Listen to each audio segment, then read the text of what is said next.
This is the Big O Show. This is the Big O Show. This is the Big O Show. For over 16 years, EJDconstruction.com has provided South Florida residents quality craftsmanship, accurate project management, and exceptional service. That's why EJDconstruction.com is an A-rated member of Angie's List and the Better Business Bureau. When you're looking for the right custom home builder for additions or home remodeling, please call my friend Eric at 305-433-4843. That's 305-433-4843 for EJDconstruction.com.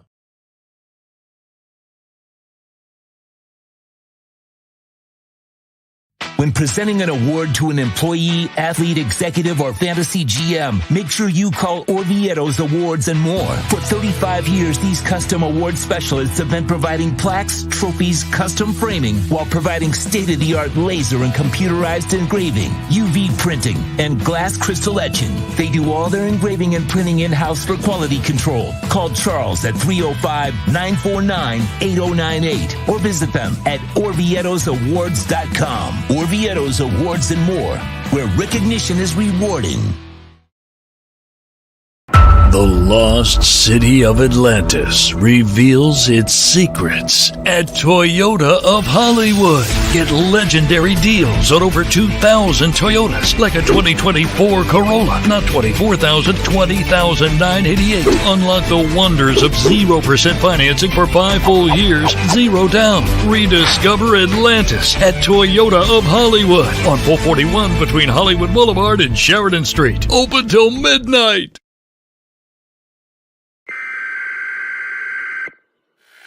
We interrupt this program to bring you a special report. Miles an hour, that's a Category 4 hurricane. 3 deaths are reported in Florida after more than 24 were killed in the Caribbean. This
Great, you have a doorbell camera. Now you have a front row seat to your house getting robbed. They're breaking into my house! Ooh, there goes the TV. I'm sure it'll turn up at the pawn shop. No, not the TV! Just because you can see them, that doesn't mean you can stop them.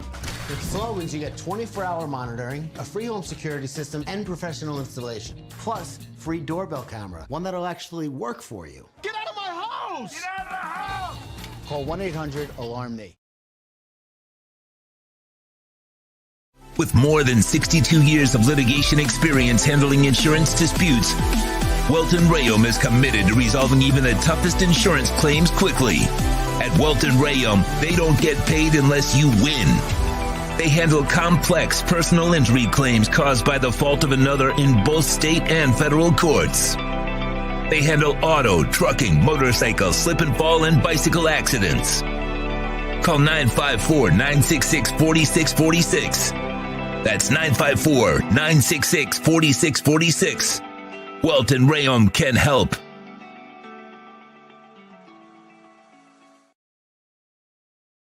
After 40 years, the Big Cheese Miami is still producing great Italian food. They started in 1984. Since then, they've been winning awards while being voted the best inexpensive Italian restaurant in Miami. Visit them for great food, amazing service. Witness the decades of Cane's memories. The walls are like a Miami Hurricanes Hall of Fame. The Big Cheese delivers anything on its menu or party platter menu to your home, office, or even a park for a picnic. Located at 8080 Southwest 67th Avenue, Miami. Call 305-662-6855. TheBigCheeseMiami.com, where they serve large portions at family prices.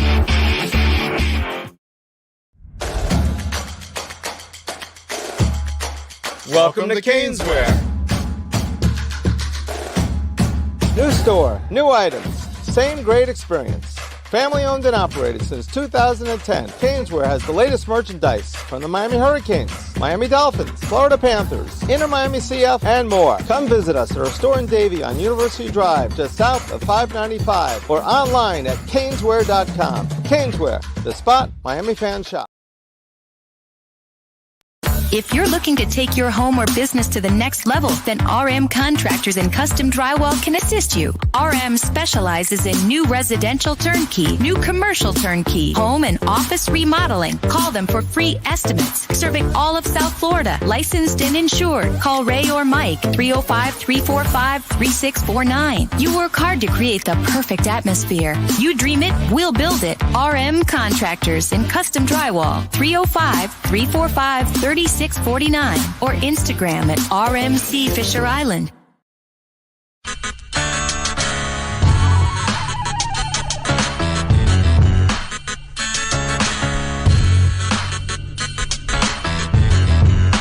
This is the Big O Show.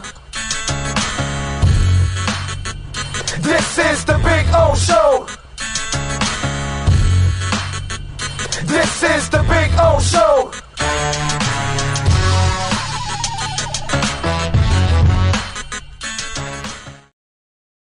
The viewpoint, statements, or beliefs expressed on the following program by the host, guests, or callers are not necessarily the opinions of FantasyAccess.com, Media Group Inc. ownership, management, sponsors, or website.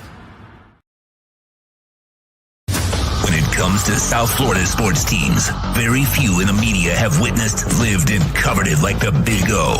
Let's start the program dedicated to your favorite South Florida teams with a passion that's unmatched. The Big O Radio Show is on. Here's the Big O. All righty. Wait a minute. Hold on. There we go. All right. Welcome aboard, folks. Time to rock and roll. Yes, sir. Are you hearing me? Is everything good? Are we kosher? Tell me. Okay. Just want to make sure. We always do this thing, and I never know if the settings are right or something. Good. A little low, but you're good. Okay, so is this better? Does this raise it? It raised it a little bit, yep. Okay. Did it raise it more? On my more, end, more. How do you like it? No? All right, my messy bed. Yeah, no, you're good. You're good now? A little blurred, but you're good. A little blurred, huh? Yeah, it's a hotel Wi-Fi, man. You know, you're doing what you can do. You're doing what you can do. Right, I got you. They do have a hard line. I probably should have done that. Oh, no, but these new Apples don't have the old thing to connect. That's the problem. Anyway, we are here, and we didn't do a show yesterday. It was just I was too worn out, and, it was a trip. It actually was very smooth. Alaska Airlines. Nice job by you all. Even with is there a doctor on board happened in my flight on the way, which, you're like, oh shit, what's going on? You know what I'm saying? And apparently it was all under control, so they didn't have to divert the plane anywhere or anything. But I just want to say I've never flown Alaska Airline in my life. and I'm going to insult Alaska Airline right now. I thought they were like Frontier or Spirit, you know, like you can have like I've had like good and bad experiences on Spirit, which when you fly Spirit, you kind of like if you say you have a bad experience, everybody usually says, "Well, dude, you flew Spirit," and if you fly Frontier, it's the same thing, right? Those are like, and so I kind of look at Alaska Airline. I go, man, I've never flown. Is it like Frontier and like like Spirit? Like it's pot luck. What's going to happen? And somebody on Twitter when I said yesterday I'm taking Alaska Airlines, they said have a great flight. I love flying that company, and I was like, that made me feel a little better. You know what I'm saying? And it was actually somebody that I've interchanged with quite a bit. So I kind of get to know you people sometimes when I get to interchange for a long time because I get you in your highs and lows just like you get me every day. And so so it made me feel better. And then I experienced it and they were good, man. They were good. The seats, I was sitting in the back, like 24th row or something. I had plenty of leg room. It was a comfortable seat. The stewardesses were on point. They were on time. We took off a little late, but that's only not them. We taxied out on time and everything. It was just there was a bunch of planes to take off. So Fort Lauderdale was loaded, but that's fine. That's not on them. You can't blame that on the airline. You know what I'm saying? But Alaska Airlines, you guys, and you got me here on time. But now budget, dude. Yes, it is a Barbados hat, sir. Budget, rent a car. You failed. You suck. Okay. I don't know, Sean, if you could pull up the picture I posted on Twitter yesterday. The line for budget. I have never seen Sean, you and I waited a pretty long line, didn't we? Once. This was twice as long as that one, Sean. Because not only was it a long line, when you get to budget, it snakes inside. So, like, you got all the way to the end, and then you, like, get there. So, you know what I ended up doing? I said, screw my reservation. And there was a couple in front of me. I was very nice. And they watched one of my bags so I can watch my spot. And I went over to Enterprise. And I ended up paying $50 more. But to not make that line, oh, my God, that was heaven. That was heaven. So Enterprise, there was no line at Avis, no line at Enterprise. There was no line. Like in most of them, budget was the only one. Look at that line, dude. Look at that freaking line. And I don't know, you can't, like, you know how we do it on a phone, we can focus out and, you can just really see the depth of that line. That's a line. See Enterprise right there? I had somebody hold my bag right there while I was in front of the Enterprise line. And while they were right there, they didn't even move. And I rented my truck and I left. Yeah. Yeah.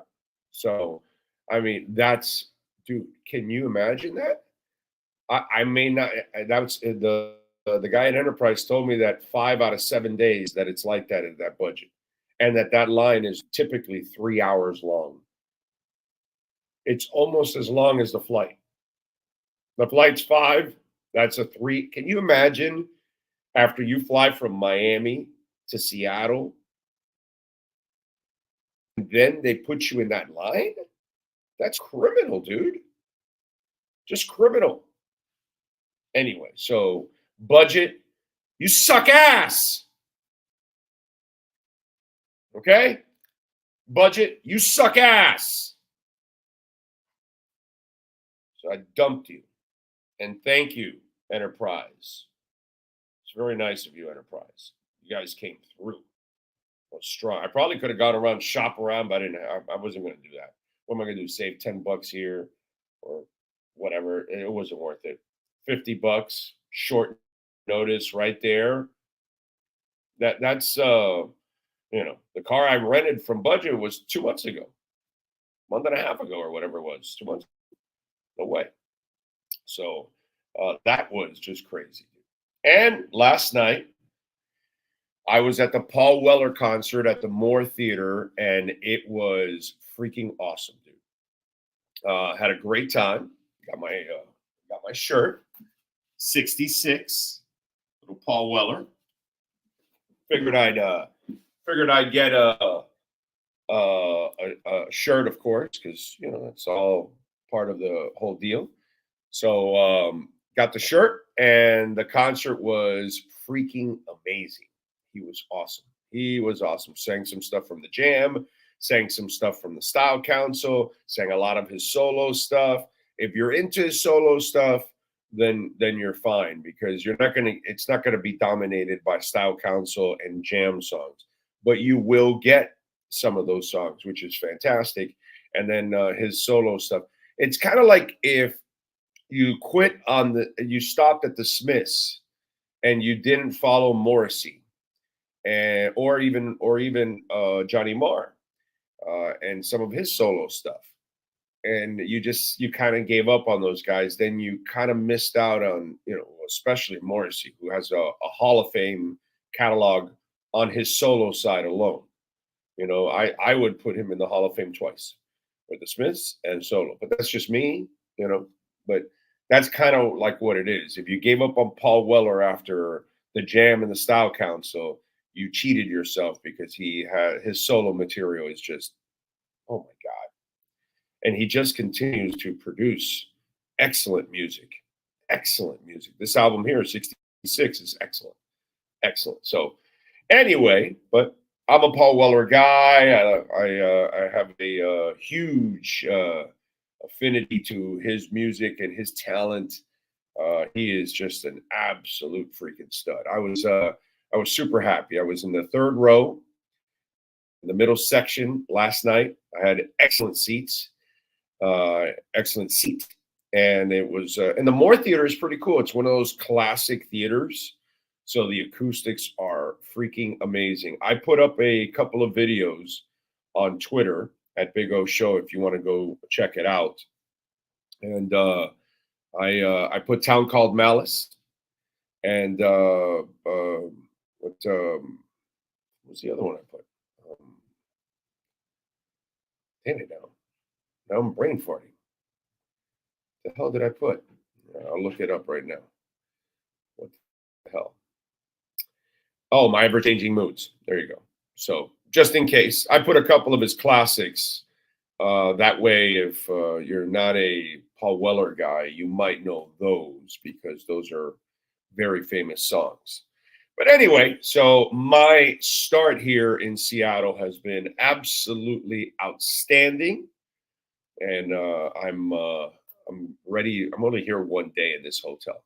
We'll be in the Airbnb this afternoon till Monday. I got this room specifically just so I can, because I came up a day earlier just for the Paul Weller concert. So yeah, I'm a little bit of a music aficionado, just a tad. Manny Navarro will join us at 11:30. We'll have David Furones at 12:15, and that'll be our guest today. We got some stuff to talk about, obviously. Dolphins getting ready for the Seahawks. We're here to go check out the game. We will have our pre- and post-game show at the Cove. By the way, can you pull up the billboard for the Cove so we can show folks and give them – I don't have the address here. I should have written it down. But just in case, if you're in Seattle, tomorrow there is a whole get-together over at the Cove, Saturday afternoon and into the evening. And Solo D is going to be performing. The address is there in the bottom. I don't know if I can see it. I don't know if you can read it for me, Sean, or something. But anyway, so we'll be there at the Cove. There you go, Restaurant and Lounge.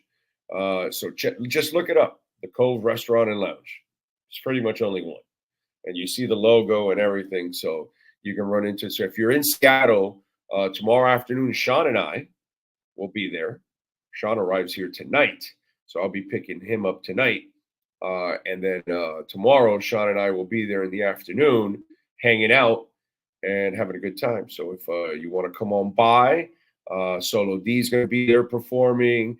305 Sports Babe is going to be there. She's been having a blast. I've seen her and Lou going to Seattle Yankee games and stuff. I don't know what they did yesterday. I know that I know she did her show yesterday, but I know they're here, and all kinds of people are here. NorCal is about to arrive, I think, if he's on time. I texted him, but I don't know if he got any Wi-Fi on the plane, because he hasn't answered me yet. But anyway, so maybe I was going to pick up NorCal. If he was a little delayed, I can pick him up, but we'll see. I have not had any of the food that you guys told me to eat yet. I ate at some Mexican place yesterday. That was actually really good, dude. Really good. I wouldn't even know the name now.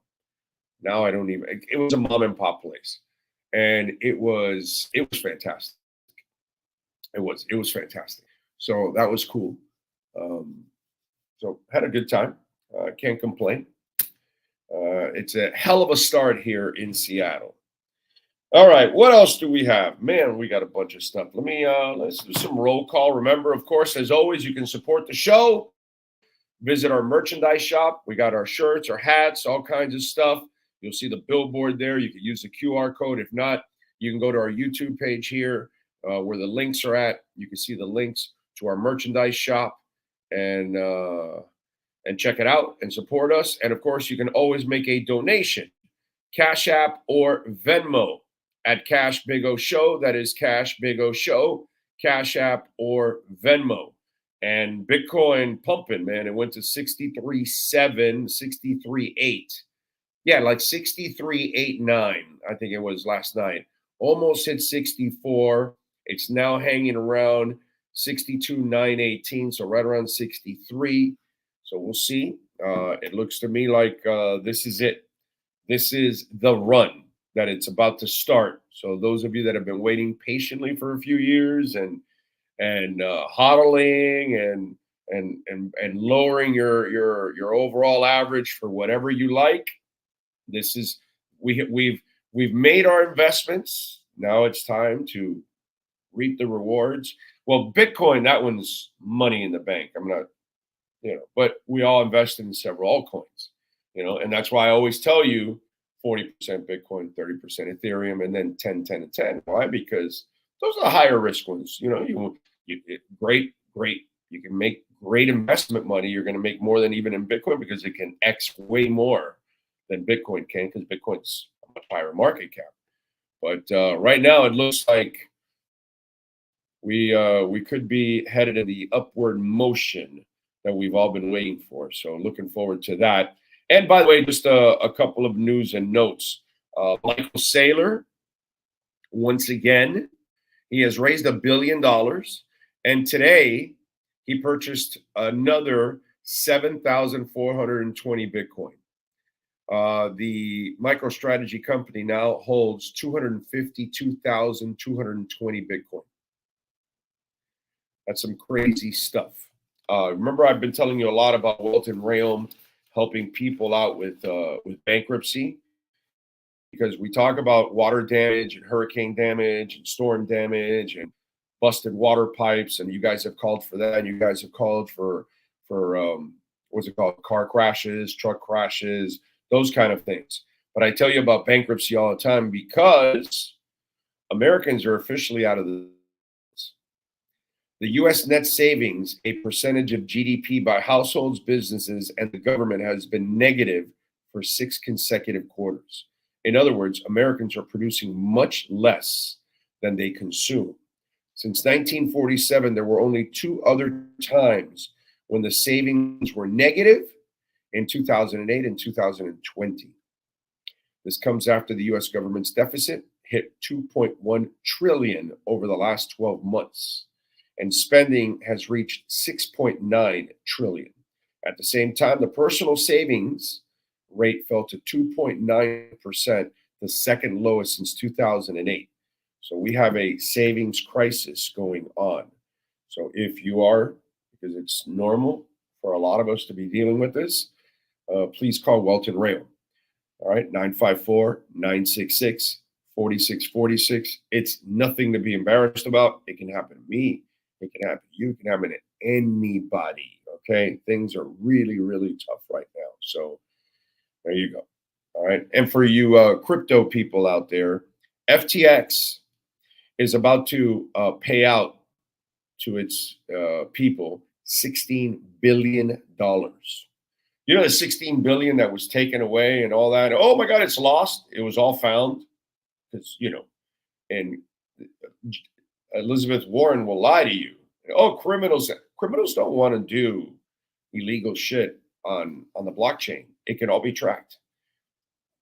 They got all the money back. Just like in Mt. Gox, they got it all back. And then they gave the Bitcoin back to everybody. Here, it was converted to cash.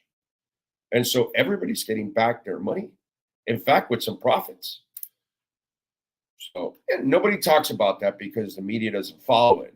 Oh, it's a scam, this, that. And yeah, there have been bad exchanges, but you can recapture it all because it can all be tracked. That's the beauty of the blockchain. That's the beauty of the blockchain. Not if you're a criminal, but you and I aren't criminals. We don't have to worry about that kind of shit. Criminals want to do illegal stuff with cash, not with crypto. So, yeah. Okay. All right. You know what? I got to NorCal just arrived. So I can't pick him up, unfortunately. Sorry, NorCal. I can't pick him up. But what I can do, of course, is give him the address so he can come on over and join us. So, all right. There we go.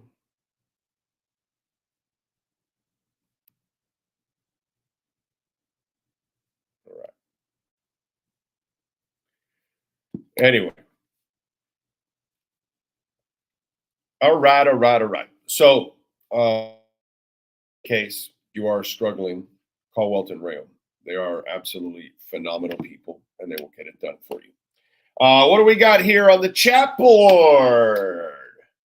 And by the way, if you're in Seattle or coming to Seattle, Saturday or Sunday, come on out to the Cove and meet us. You can DM me and stuff, okay? And remember, I need tips while we're out here, okay? Definitely going to go get a burger. When I get off here at noon, I am definitely going to get a burger. And I'm going to go to that drive-in that's famous. Yes, get ready. Are you ready to laugh? Dick's Drive-In. Okay. But apparently it's like the best burger joint here, or one of them. So we'll go check it out. Alexis Palenzuela is number 1 this morning. Jamie Zorria out in San Jose. True Fin Fan says, the Tua situation made me relapse. I've been farting since. Well, we here on the Big O Show, we track everything that True Fin Fan does. Why? Because we have to, we have like a comptroller that is constantly following around True Fin Fan for all the damage that he does. And he does cause a lot of damage. When True Fin Fan farts, it's like a big old boulder going into a building and just destroying it, that kind of stuff. It's like watching Hamas pagers explode. That's kind of what it is. And so we have pictures of the last trip that True Fin Fan, after the Tua news, we have a picture of the damage that True Fin Fan left after one trip to the bathroom. Sean, please show them the damage. And be prepared, folks. Okay? This is True Fin Fan, just one trip to the bathroom. Okay? Just one trip. What one little trip. So, by the way, just a little tip. If you ever invite True Fin Fan to your house, the bathroom has to be off limits. Because if not, it's going to look like this. Show it to him, Sean, please. Por favor. Show him the damage. You don't have it? You have it in your email, bro. What's wrong with you? You don't check your email? What a slacker. I'll tell you. It just popped up on my email right now. He's just thinking about Seattle and shit. He's just thinking about burgers. It took you a while to send it. I just got it 10:20. I sent it like an hour and a half ago. The hell? What's wrong with you? Jesus, Yahoo, Gmail, fix your shit. So an email takes that much longer from Seattle to Miami now? Is that what it is? What is it? Budget rent? What was my email on a budget rent a car? Is that what happened? I mean, I got to do a service here. I got to warn people about what could happen if you invite True Fin Fan to your home. Look at that. That's our camera right there. We had a bathroom cam. The Tua news has destroyed True Fin Fan. You know, some of you think that's a Hamas pager that went off. No, that's a True Fin Fan fart that went off right there. He didn't even get to go to the bathroom. He just farted. That's just a fart. Look at the explosion and everything. That's just a fart. I'm telling you, True Fin Fan is a weapon of mass destruction. So, send him to the Red Sea. Aim his ass at the Houthis, and they'll be done. I'm telling you. So, just warning you, don't invite True Fin Fan ever to your house. And if you do, lock up the bathroom. Say, hey, bro, I'm so sorry. It happened to break, but you know, Burger King is right down the street, and you can get busy in that Burger King bathroom. Let's see. Tua time is in. Hoping for a great game, a great night in Seattle. We all are, my brother. We all are hoping for a miracle. We're all hoping that Mike McDaniel becomes a little Shula, becomes a little Spo. You know what I'm saying? Becomes, let me do it. I got to do it because he proved me like wrong here. Tata Martino's teams without Messi and Suarez and Rojas are winning all kinds of games. So, you know, I got to give him credit. Cosa Nostra, Robert T., Frankie Fresco, Skylar Tipton, Gus 1388 is listening to the show from the skies. He's on a plane. Nice. Kevin says, can't believe I'm seeing people talking about us acquiring Bryce Young. Bro, that's just a former player. You got to understand, Kevin, okay? We have 24-hour sports cycles. There isn't enough material to fill it. So we have to fill it with bullshit. So today's media is not like media of 20 years ago and 25 and 30 and 35. And the guy that's coming up will attest to what I'm about to talk about. You know, you used to be able to just write the stories about what's going on. Now you need to write the stories about what's going on. And then what's the other stuff that you can hook people with? Why? Because it's all about filling content. And so they destroy the media by forcing them to write like Manny's coming up or talk about all kinds of shit. And what you see on ESPN, Manny will know what I'm talking about, is driven by the producers, not even by the hosts. They're the ones coming up with all these crazy ass topics. Not the Mel Kiper, let's try to eliminate cover 2. What an asshole that guy is. Anyway, but so it's all effed up, dude. So now the media is all watered down.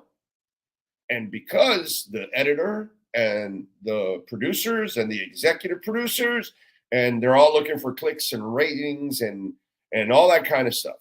And so then they've got to come up with crazy shit like let's trade for Bryce Young, even though fiscally it doesn't make any sense because the cap acceleration and everything with Tua and with Bryce Young, and it's stupid.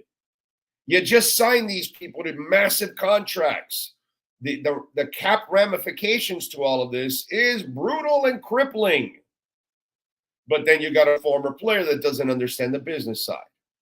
And so then that's where we're stuck in the media, that we got to understand what's going on the field, on the pitch, on the ice, on the hardwood. And then we got to understand the business side of it too. So we can walk people off the ledge of stupidity and say, bro, that's just not fiscally, it's not doable. It's just not doable. It cripples you. You just can't do that. And so then you've got the former player coming up with stupid shit and then people repeating all the stupid shit. Even though there's no chance, Oh, they'll trade for Dalvin Cook. No, they won't trade for Dalvin Cook. They don't pay running backs in Miami. Oh, no, they're going to trade and pay for Jonathan Taylor. No, they don't really do that here in Miami. But you got to fill space, right? Because every running back that's available becomes a topic. Because we're all traditionalists. And yet the guy that's coaching is not. He's a carousel running back guy. And they pay their running backs $2-3 million. They don't pay their running backs $10, $15, $20 million. So it's all watered down, dude. And it's not our fault sometimes. And sometimes it is our fault. But that is a perfect example of the bullshit that is dished in the media. Now we go to somebody that doesn't dish the bullshit, and that's Manny Navarro and our Canes wearer, Miami Hurricanes report. The viewpoint, statements, or beliefs expressed on the following program by the host, guests, or callers are not necessarily the opinions of FantasyXS.com, Media Group Inc., ownership, management, sponsors, or website. If you're a Miami sports fan, there's only one store to go to, and that's Canes Wear at Miami Fanwear in Davie. They're your one-stop shop for all your inner Miami CF, Canes, Dolphins, Panthers, and Marlins merchandise. They have hats, t-shirts, game day jerseys, and so much more. Located at 2655 South University Drive in Davie, and open 24/7 online at caneswear.com or innermiamiwear.com. Call them at 954-835-5597. Canes Wear, the spot where inner Miami and all Miami sports fans shop. Time for Canes fans to get what they want. Information, insight, and perspective. It's the Canes Wear Miami Hurricanes Report with Manny Navarro. Exclusively on the Big O Radio Show. Here's Big O and insider Manny Navarro. All right. How you doing, bro? You doing good? Doing good, just doing my my Friday morning errands, getting the oil change in the car, still being the husband that you got to be, right? You don't, even though you do this full time, you got the other responsibilities. So that's what I call it. I can leave my messy bed out. Yeah, no, I'm with you, bro. You got to do what you got to do. Yep. And we're in Seattle.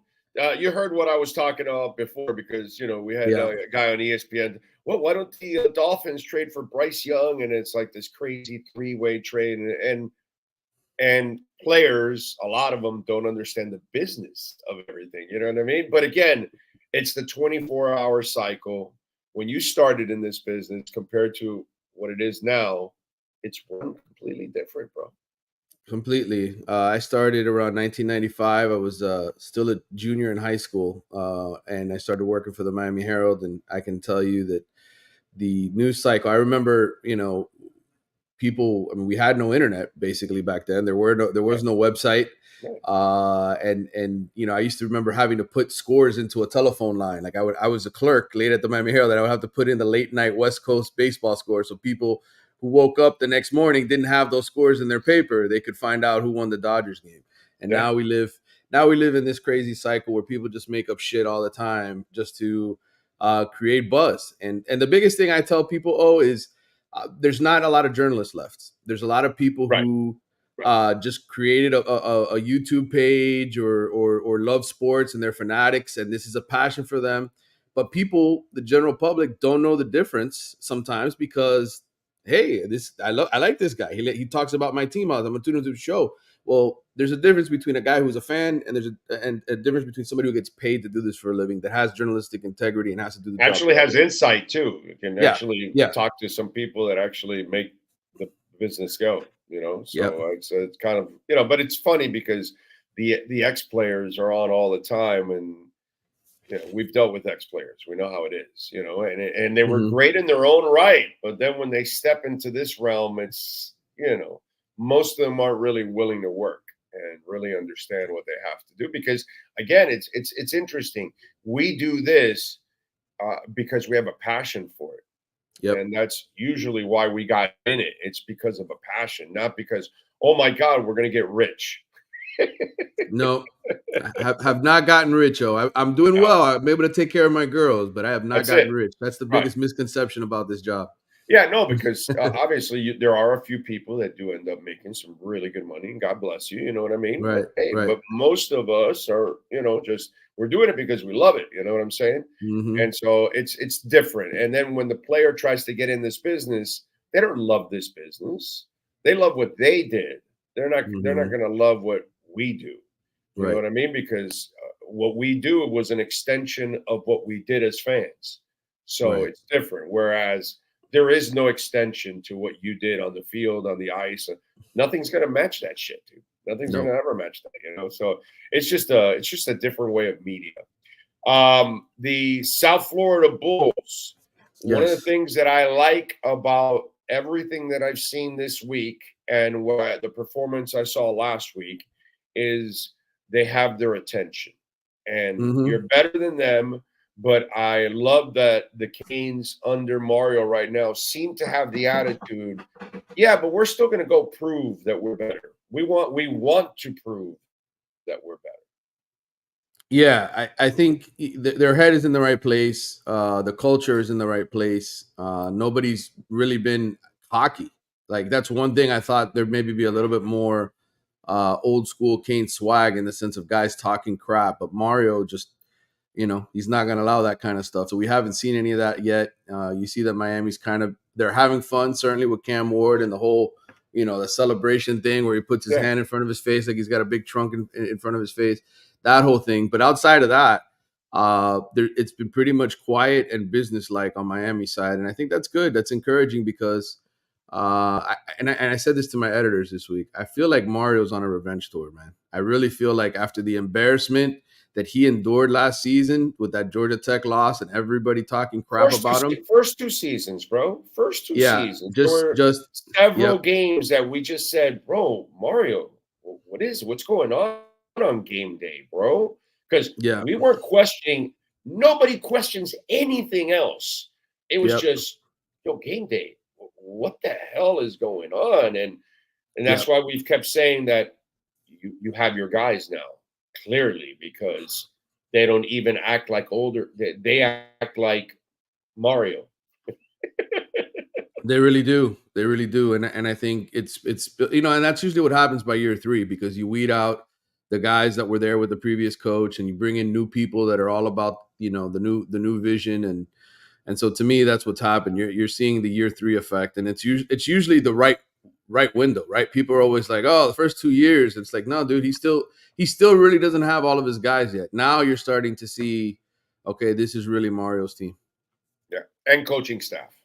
And right. And I think you can't underscore that enough. 8 of the 10 assistant coaches are back, including both coordinators. Those systems are in place. There's a comfort level with the language between the players. When guys look to the sideline for an audible, there's not a, what does he mean? What is that hand signal? No, you've been doing this for 2 years now. There's a familiarity with it, and you know it like the back of your hand. And that allows you to play at a different speed than other people. Yes, exactly. And that to me, it just seems like everything is finally coming together on game day, which is because he didn't have the right staff too, you know, the first year. So now, and we're seeing that, I talk about it all the time, that environment is everything, you know, for a player in order for them to succeed. And poor Van Dyke, when he was here, the coach didn't understand what kind of player he was and completely implemented a different offense. And then all of a sudden, it doesn't look like the coach, the coordinator, and the player are all in sync, and there is no synergy. Now it just seems like synergy is everywhere, dude, right now going on for the Canes. Yeah, and you need that if you're going to win a championship. If you're going to reach your highest levels of potential, you can't have problem areas, and that's the thing we've seen to this point. There have been 0 problem areas. Granted, it's 3 pretty easy opponents. Florida's way down compared to where the Gators have been in the past, but still, I mean, the fact that they're completely dominating these teams and not having any issues is the part that encourages you the most if you're a Miami fan, because really there's nothing that's not clicking. There's no extra penalties. There's no dumb sort of, off the field mistakes where guys are getting arrested or speeding in cars like they are at the University of Georgia, where it seems like every other month there's a guy getting pulled over for speeding. These guys have completely bought into what Mario's doing and what he's about. And so to me, that's the synergy you need. That's the synergy you're talking about. And if you're going to win a championship, you got to be clicking on all those cylinders. The twisted part about all of this is, and I know that we're going to need the ACC schedule to kind of, be the nail in the coffin for all of us. Mm-hmm. And we're kind of holding ourselves back, like it was Braxton Berrios, right? That video from him right on the door of the locker room, and they're holding him back. It was Braxton, right? Yeah. That's at Florida State, I think. Yeah. And I think that's the Canes nation right now. They're trying to hold themselves back because we're looking at a team that, wait a minute, hold on a second, bro. Cam Ward's not just a good addition. He's a fucking Heisman Trophy candidate. Yeah. Wait a minute. Cam Ward is not just a good addition. They're talking about him being a top 5 pick in the NFL draft. They're talking about this team, if the Panthers, if they're number 1, they'll take Cam Ward or whoever. We're hearing some crazy shit now. We're going from, hey, let's have a good season to you got to at least get to the ACC. No, this team could win the ACC, and they actually can make noise in the playoffs. But again, because we haven't seen them do this against good teams on a consistent basis, which is what UM used to be, and that's the streak that we're coming to next after USF, it really starts to pick up, and we'll get a feel for it. But it's funny how our emotions and expectations are waiting and almost, simmering that it's about to explode, dude. Explode. It really is. And the one thing I'll tell you, is even last year, you think about they started 4-0. They had the win over Texas A&M. They beat Temple. They beat teams pretty soundly the first 4 weeks of the season. I think the difference for me is it's the complete domination, and the fact that they're putting up just ridiculous, explosive plays. Yes. I don't know if you knew this stat, but they came into this week leading the country with 32 plays of 20 yards or more. Oh, I didn't know that. Yeah. Last year they had 68 plays of 20 yards or more over 13 games. So they might just pass it. They might just get over that mark. Last year LSU led the country with 107, so they're actually on pace to blow that away. I'm not saying they're going to have 107 plays of 20 yards or more, but the point is this feels different than last year. People are like, oh well, they were 4-0 last year. Yeah, but they weren't playing like this. They weren't ripping the crap out of teams 62-0. And playing responsible, playing clean football. It's not stupid. It's not confused. Dude, this looks good. This looks good. And this win last week, 62-0, it was impressive because you played the game like a professional. You treated them like you're supposed to treat them. The prior Canes teams would have screwed up a whole bunch, and that the other team would have scored, and the game wouldn't have been nearly as perfect. Put it that way. Yeah, absolutely. And I think that's why this week's game Saturday in Tampa, you're facing a good G5 opponent. This is going to be a better test. If they come out and they blow away USF, then I think all doubt is out the window, because that Alabama struggled with these guys for 3 quarters. I know they won. 2 years in a row. It was 42-16 the final this year, but it really they Alabama pulled away in the fourth quarter actually. It was a 1-score game. It was a 1-score game going into the fourth quarter. So if Miami comes out and beats these guys by 35 points and just dominates them and steps on their neck from beginning to end, then I think I don't need that. I don't. For me, I don't need any more justification if they do that to this team. Mario wins big time because Mhm. he gets to roll the tape from the last 2 years and say, "Hey, you guys want to screw around? Here, Here watch it the is. tape. Watch the tape. They played tight with Alabama, and if Alabama screwed around, they could have lost both of those games or one of the games, and they didn't. They hung on Mhm. and they won. And that score, they pulled away in the fourth quarter. You guys can't screw around. These guys." So I think they have the best warning sign because Alabama is much better than you are as a program, much richer of a program than you are lately.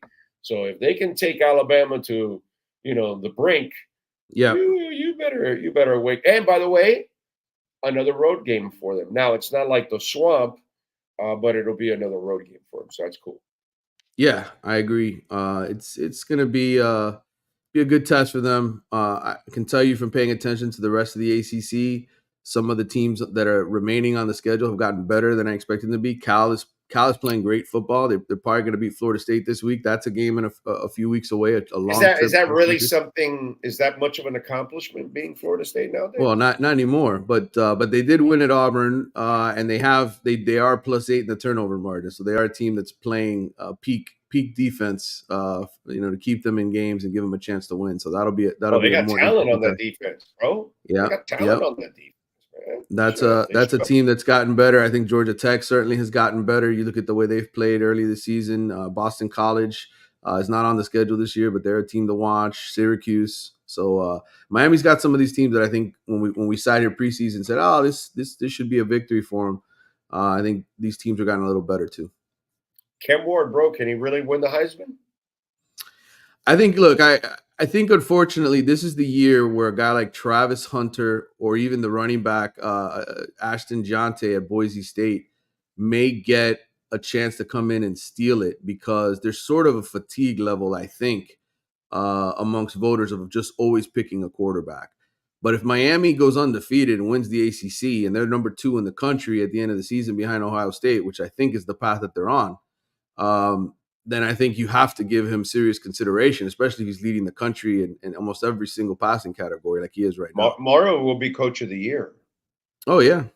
You don't go from mediocre for 20 years and lift a program out of mediocrity and you put yourself in the national championship picture.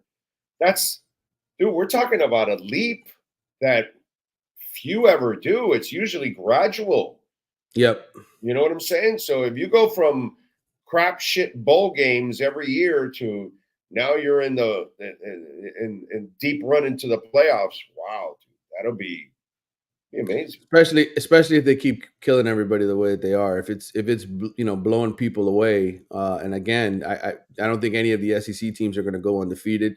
So if Miami does go undefeated, wins the ACC, and Cam's number 1 in a bunch of categories, it's going to be hard for him not to at least be at the ceremony and in the top 3. So yeah, he's definitely working his way to the ceremony. But I would watch out for Travis Hunter because he is putting up huge numbers on offense, and I would definitely look out for Ashton Gianti, who I think will probably run for like 350 yards this weekend against Portland State and try to pad his numbers. Although what might hurt Travis is the whole Colorado hate thing, which I don't really understand that stuff. But whatever. Yeah, I agree. But I think he's going to have a strong case if he's putting up huge offensive numbers and he's playing like a stud on defense. I mean, sometimes I think with the Colorado situation, I think we have a lot of young people that are covering the sport, and they're running into who Deion Sanders is. Right. They had no idea this was the guy. Right. Right. They don't remember the Tim McCarver fiasco in Atlanta in the World Series that year. Right. Exactly. But he's always been this guy. Mm-hmm. If you want to keep doubting him, go ahead, keep doubting him, whatever, and all that stuff. I still think he'll be successful there because his name, his brand, and the support now that he has behind him. He has the money, and so he'll be able to get the top players to come over there. And you follow all that recruiting stuff. Shouldn't they? It was pretty bad for Miami for 2 years, You know, I love how people say, well, he only won 4 games. Bro, they only won 1 the year before that. What do you want him to do? And so if he wins 5 or 6 or something, but in year 3 or 4, if he starts getting all his guys in there, you know, he won't have Shador, which is a huge difference. But if he can get another quarterback, he'll be just fine, dude. Look at Mario in his 3rd year. Yeah, I mean, the question is how long does Dion really want to do this? Is he just doing this so he can coach his sons? I think for me, me and other journalists who follow the recruiting world, they have not recruited as well as they can because they've kind of been lazy. He doesn't go out and do a whole lot of visits to campuses, and he's kind of the guy who says, no, you guys come to me and I'll romance you and dine you when you're here.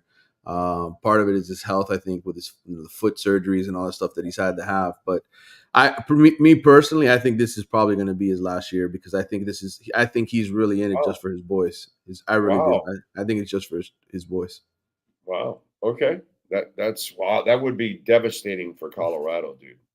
Well, yeah, but that's what happens when you're a program that's on the outside looking in now, and you know, not one of the premier programs in college football. You kind of have to just hope to God that you can bring somebody like him in that can help get people excited about the program and revive it. Like you said, 1 win just a couple years ago. They've been down for a long time. That's not the Colorado we remember with Cordell Stewart and Rashawn Salam and all the other guys that went there. Michael Westbrook. Right. The old school Colorado. Yeah. I would that's the one part that now I would be disappointed. I'm a Dion fan and a Dion believer, but I would be disappointed in him if he did that all just to get his kid through and then leave. I think that would be a real disservice to the Colorado program because they've gone all out.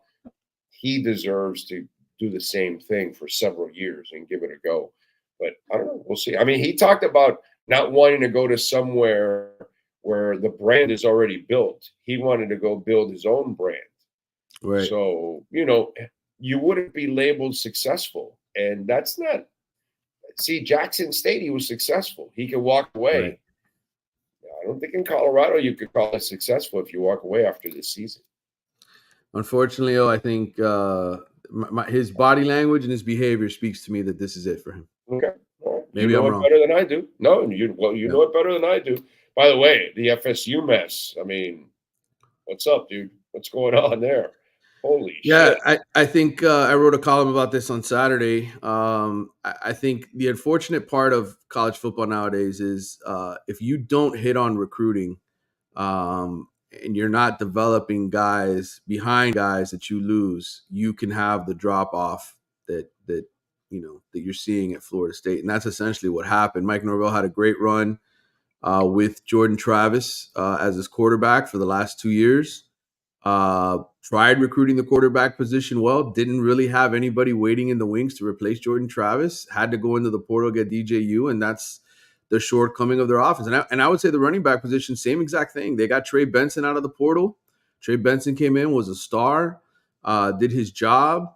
Not really anybody waiting in the wings to take over and be the stud in that backfield. And you look at what's really ailing Florida State. It's everything on offense. You give up 20 points to Memphis. You give up 24, I think, to Georgia Tech, 28 to Boston College. In today's game, you give up less than 30 points. If your defense is giving up less than 30, you should probably be able to score enough points to still win, even if it's a struggle. So I think all the problems for them are on the offensive side of the football, and they just didn't do a good job getting guys ready to take over those leading roles. Dude, good job. They did a freaking terrible job. All right. Any injuries of concern for the Canes going into this game? No, I think Ruben Bain might not play again. I think he's probably going to be back the Virginia Tech game. I think Damari Brown is probably a little bit longer in terms of how long he'll be out when he comes back. But, right now, offensively, you're getting back 2 starters, Inez Cooper, Jalen Rivers, left tackle, right guard, 2 guys that have missed a little bit of time. Cooper got hurt in the Ball State game, but he'll be back. So I think, you're going to have your starting offensive line out there. You're going to have a good group that should be able to move the pile and push USF around. By the way, and don't forget to use our code BIGO10 at caneswear.com. You can get 10% off anything with the logo, with Canes logo on it. Plus, they've got Panthers championship gear, Miami Dolphins, Miami Marlins, Inter Miami. You can get your Messi kits and all that kind of stuff. So check it out there at caneswear.com. Canes fans are enjoying the debacle for FSU. But what about Billy Napier? When's he getting fired, bro? I mean, that is a disaster there too. Yeah, there's no question. I think, I've been digging into that a little bit more this week. I think, one aspect that's really interesting to this whole story, and maybe people don't talk about this, I think it's inevitable Napier's going to get fired. But you talk about Florida and trying to hire somebody who's really good to come in and replace him. They went with a G5 guy in Napier who was at Louisiana the last time. Usually schools decide to go the opposite direction with their next hire, right? So you would say, well, they want to go out and get a Power 4 guy, a proven Power 4 guy. Well, I've seen some reports, obviously, for Lane Kiffin. I've seen some reports about James Franklin. Those guys are great coaches that could come down here and probably flourish with the resources at the University of Florida. But the one thing people don't talk about enough is, we've got a 12-team playoff now that starts December 18th.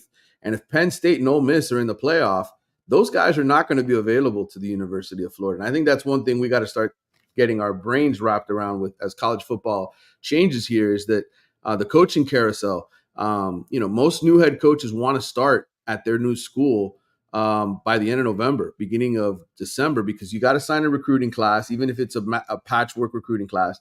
Then you got to worry about protecting guys from entering the portal. The portal opens up December 8th. Then you have 30 days basically to restructure your entire team and rebuild it.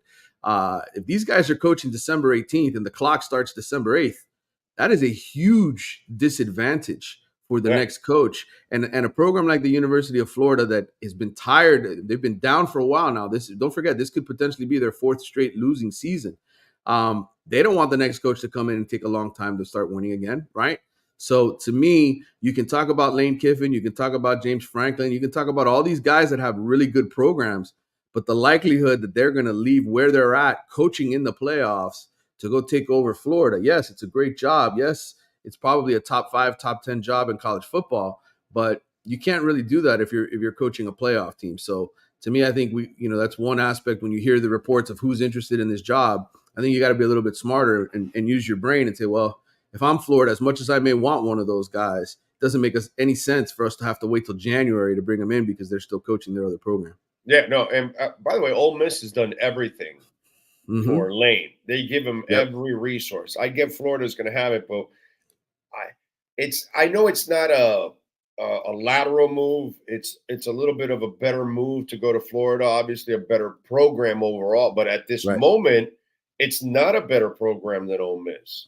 I mean, he's got one of the best quarterbacks in college football, the Dart kid. I mean, right.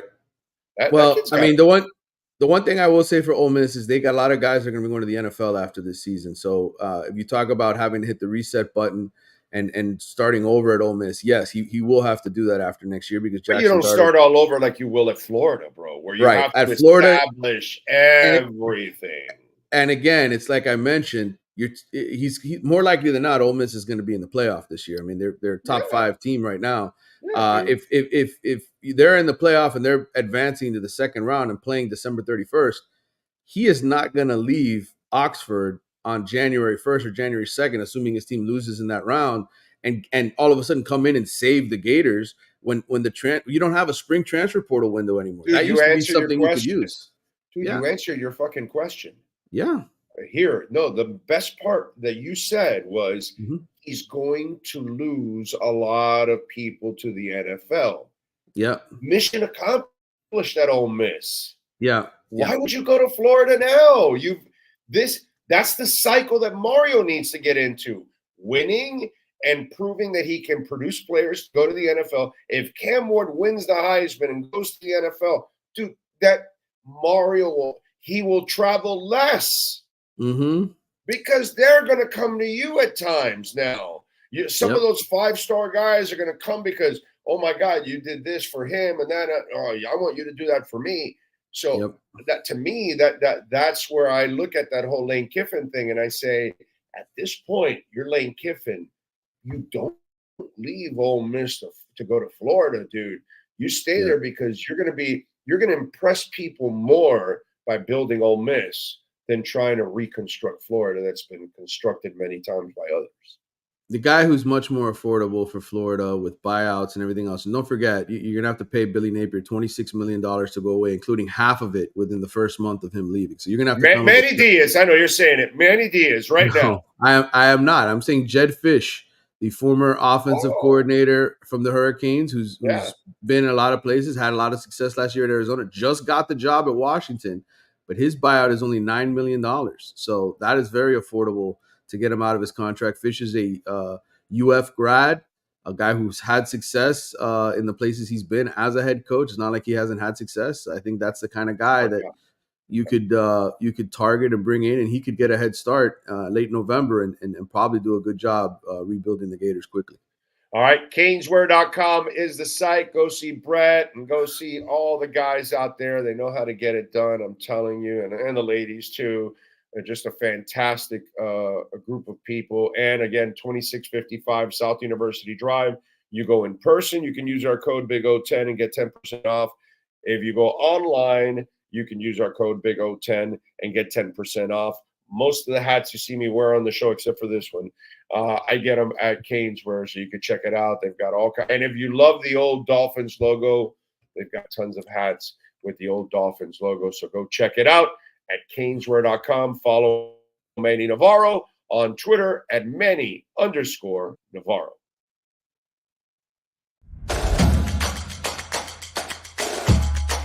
Welcome to Caneswear.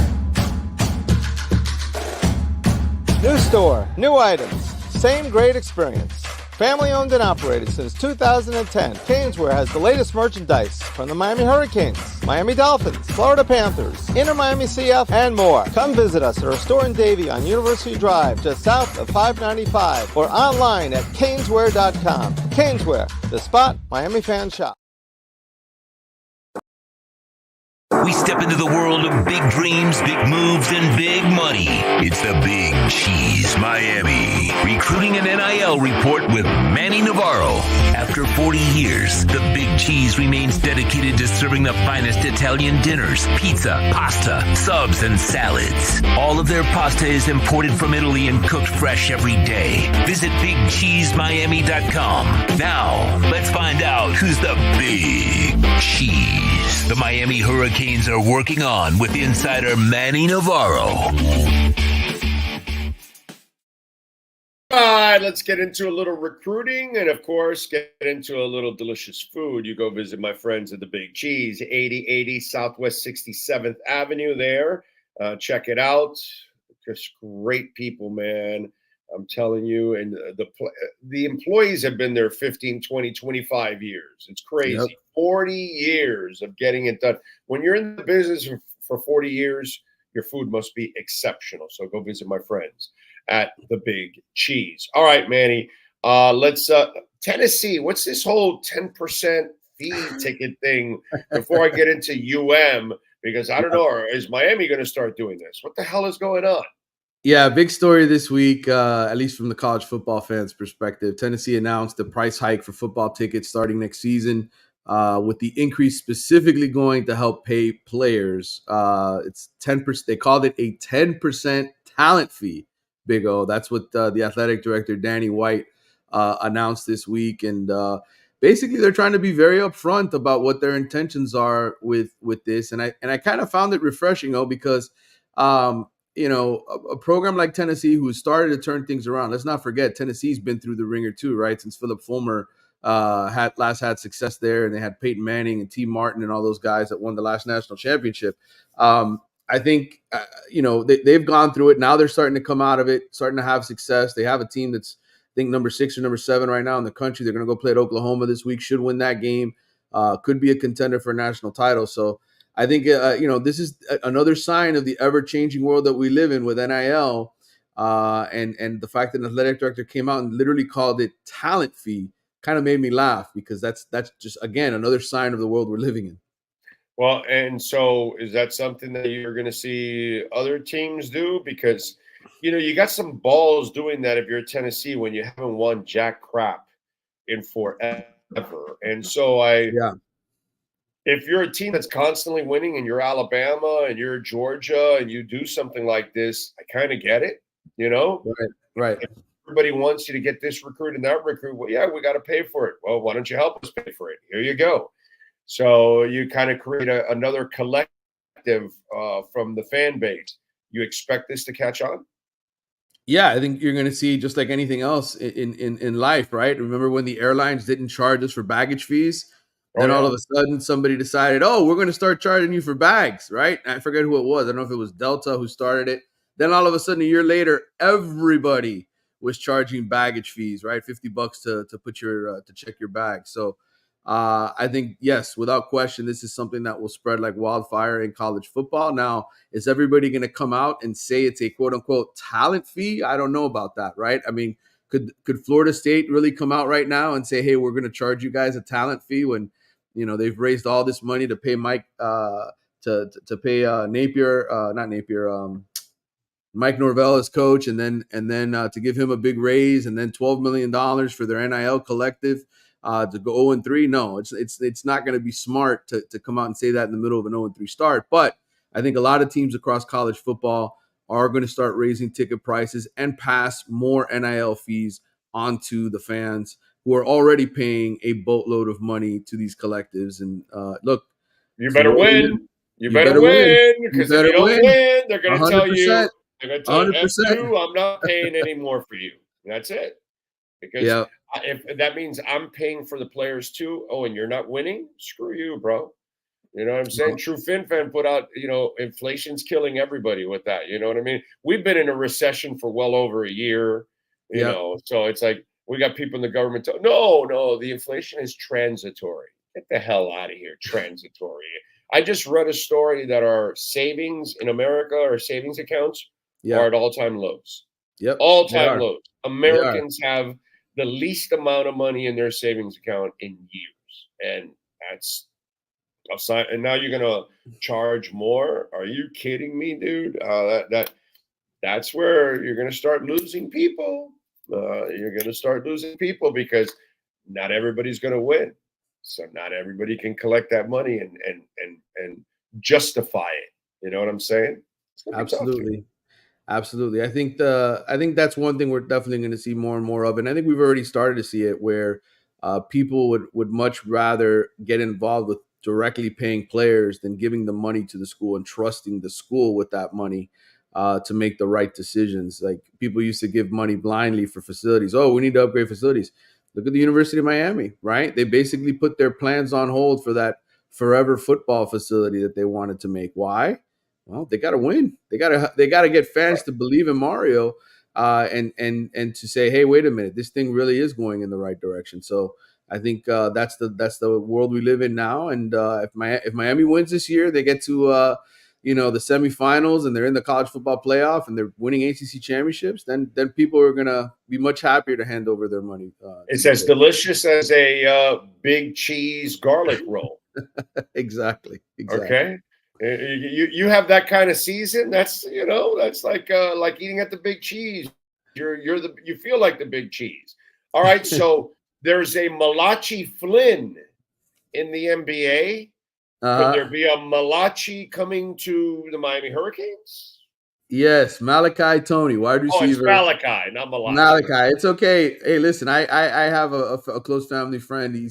We kind of tease him because we call him Malachi just to mess with him because of the way it's spelled, but it's Malachi. Yes, Malachi Tony was part of the 2026 recruiting class. I think the other guy's called Malachi. Actually, he might actually. His name is Malachi Flynn. Actually, so that's why. So okay, I got you. Malachi. All right, well, it makes sense. Yeah, Malachi is a really talented speed receiver, kind of a Santana Moss type to me. At American Heritage High School, 5'11", 185 pounds. Been committed to Miami since August of 2023. Was part of the 26 class, so he's been a commitment for well over a year. Now he's going to join the 25 class. Miami didn't have a very deep receiver class this year. In terms of guys that are committed right now, there's other guys that they're certainly after that they're trying to flip. Some guys that are committed to Florida as well, that they're looking to poach from them. So I think, to get Tony into the 25 class is a good pickup. because he's the kind of guy that could come in and replace an Xavier Restrepo in the slot and be an explosive slot or outside receiver. And so I like him. And I think that's a nice development for Miami to strengthen this 25 class and get a guy in even earlier. And as you can see, there's some guys, this reclassifying thing is happening more and more in college sports. Guys are graduating early. They're doing what they need to do so they can get into campus early and start. Alabama has a guy that was part of this last class who, if you watch the Wisconsin game, he absolutely blew up. He reclassified from the 25 class to the 24 class and had a huge game against Wisconsin. His name's escaping me right now, but I wrote about him last year when he was Ryan Williams, the receiver, Ryan Williams. He's only 17 years old and he blew up against Wisconsin. So, I think receiver is one of those positions where you can make the jump early from high school and be really effective even in year one. Well, I can peruse through the menu and look at the Meat Lovers Pizza, the big cheese, the big chicken pie, the Miami slice, by the way, which has sweet baked ham, creamy ricotta cheese, pineapple topped with cinnamon. That is an interesting one there. The jumbo shrimp cocktail, Grandpa's buffalo mozzarella, which is so good. I've had that actually myself. The fried calamari. My daughter loves that. The chicken fingers, all kinds of stuff. They've got a kids menu. Go check it out at the Big Cheese, 8080 Southwest 67th Avenue. We're going to be broadcasting live on October 8th. It's a Tuesday, so come on out. We're going to bring out a bunch of prizes, giveaways, all kinds of big old shirts and stuff. And Manny might even go by that day if he can to join us that day at the Big Cheese. And, of course, follow my man Manny on Twitter at Manny_Navarro and subscribe to the Athletic so you can get the latest on the Big Cheese that is going to sign with the Miami Hurricanes. Manny, have a beautiful weekend, my brother. I hope you have half the weekend that I'm going to have here because I already started off with a Paul Weller concert last night. Nice. It's amazing. Nice. Got a Crowded House concert on Saturday. Going to meet a bunch of Dolphins on Saturday. And then Sunday, we got the pre and post, and then we're back on Monday. So I hope you have half the weekend that I'm going to have. All right, my brother? You enjoy it, brother. I will. I'm driving to Tampa tomorrow, and I will be back home Sunday morning watching the Fins game at 4:00 on my television. So will you go to Burns? Because then that really that makes the whole trip even. I would love to, but I got my daughter's playing in a basketball tournament tomorrow. The other one's got a game at 1:00, so I'm going to try to sneak all that in before I drive across the state to Tampa. Okay, yeah, it's too much. You're juggling it. Juggling a lot, but next time I'm in Tampa for sure. All right, Manny. Much love, my brother. Have a great weekend. I hope the girls do great in their games and have success. Appreciate you. Thank you, brother. Appreciate you. Take care. There you go. The Big Cheese, NIL, and Recruiting Report. You've been listening to the Big Cheese Miami Recruiting and NIL Report with Manny Navarro. At the Big Cheese Miami, they continue to purchase the same high-quality ingredients that the most expensive Italian restaurants use. The difference is they serve large portions at a family price. Visit the Big Cheese at 8080 Southwest 67th Avenue in Miami. Call 305-662-6855 or go to thebigcheesemiami.com. Go Canes!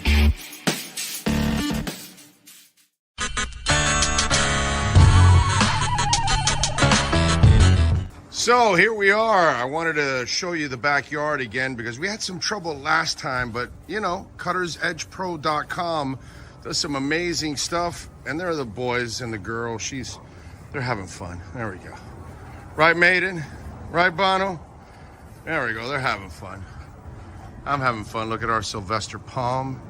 It is beautiful. We got another one in the front yard like that. You can take your home and landscaping to the next level. And the artificial turf, look at that. Look at that. The two dinosaurs going at it, huh? Look at that. Gotta love the dinosaurs. Look at them. They like to bite each other's legs. That's what they do. They play with each other, and then they bite each other, and they piss each other off. It's fun. One is Bono, which is the one farther away from you, and Maiden. She's the girl right here. She's a badass. That's for sure. So anyway, see the flowers are coming out. Very nice. cuttersedgepro.com, folks. This big tree there will start budding that I'm showing you there soon. It'll have all kinds of flowers. I'll post another video and I'll show it to you. This is a backyard where everybody gets to hang out. Over there in the corner there, I put the barbecue and cook. So that way it's the farthest away from the house, you know.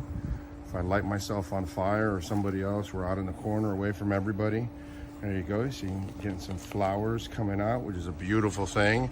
And I swear by this artificial turf, it always looks phenomenal. I don't have to cut it.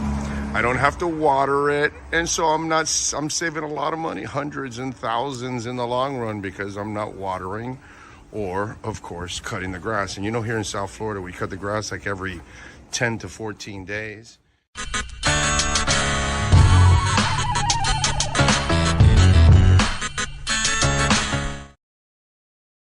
There's just one place to celebrate our happy new model year. Acura of Pembroke Pines. Plus last chance savings on a 2024 RDX. $379 a month at Acura of Pembroke Pines. Hi, this is Jeff Welt from Welton Rayom. Dan and I have been in business together for over 22 years. We're not your typical lawyers. When Dan's not working in the office, he's flying his stunt plane. When I'm not in the office, I'm either getting tattooed, bowling, riding a motorcycle, or going to concerts. We might not be your typical attorneys, but we are aggressive attorneys, and we'll do whatever it takes to get you what you deserve. Consultations are always free. Call us anytime, 24/7. Welton Rayom can help.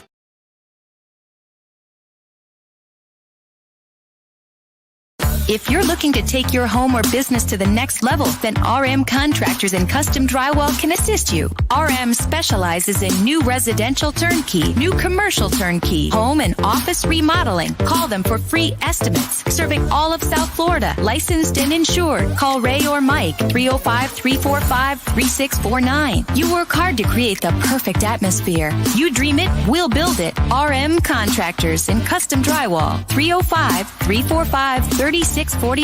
or Instagram at RMC Fisher Island.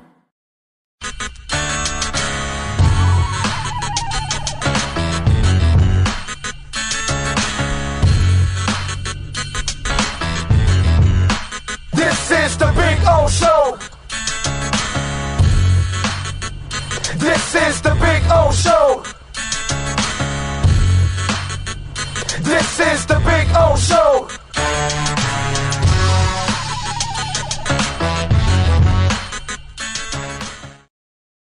The viewpoint statements or beliefs expressed on the following program by the host, guests, or callers are not necessarily the opinions of FantasyAccess.com, Media Group Inc. ownership, management, sponsors, or website. When it comes to South Florida sports teams, very few in the media have witnessed, lived, and covered it like the Big O. Let's start the program dedicated to your favorite South Florida teams with a passion that's unmatched. The Big O Radio Show is on. Here's the Big O. Alrighty. Welcome back. There we go. There we are. Oh, there we go. All right. Oh, man. True Fin Fan, thank you for the love on the super chat. I appreciate you, sir. No, you are the best. Thank you for supporting us, as always. Got to have some fun. Let's see. Big O, I really hope when he comes back, nothing else happens to him, but the possibility is an all-time high from here on out for literally everyone, the team, the player, and us, true fans. Yeah, I know. Tua has put himself and the entire organization and fan base in a really difficult situation, especially those of us that, believe in him and root for him. I know those of you that never believed in him, you're kind of enjoying this, I guess, or something. I don't know, in a twisted way. The kid has proven over and over he can play. He has to learn how to play within the parameters that we've talked about on the show. And he refuses. And so the sad part is that we can no longer trust Tua to protect himself. He doesn't get it. He doesn't have the discipline of Brady or Marino or Breeze. Those guys knew who they were. They weren't going to try to outrun you. They weren't going to try to, what McDaniel said today in the press conference? I don't coach quarterbacks to run into defenders. And then he follow up with, competitiveness sometimes takes over. Marino wasn't going to do that. And Marino could be pissed. Pissed.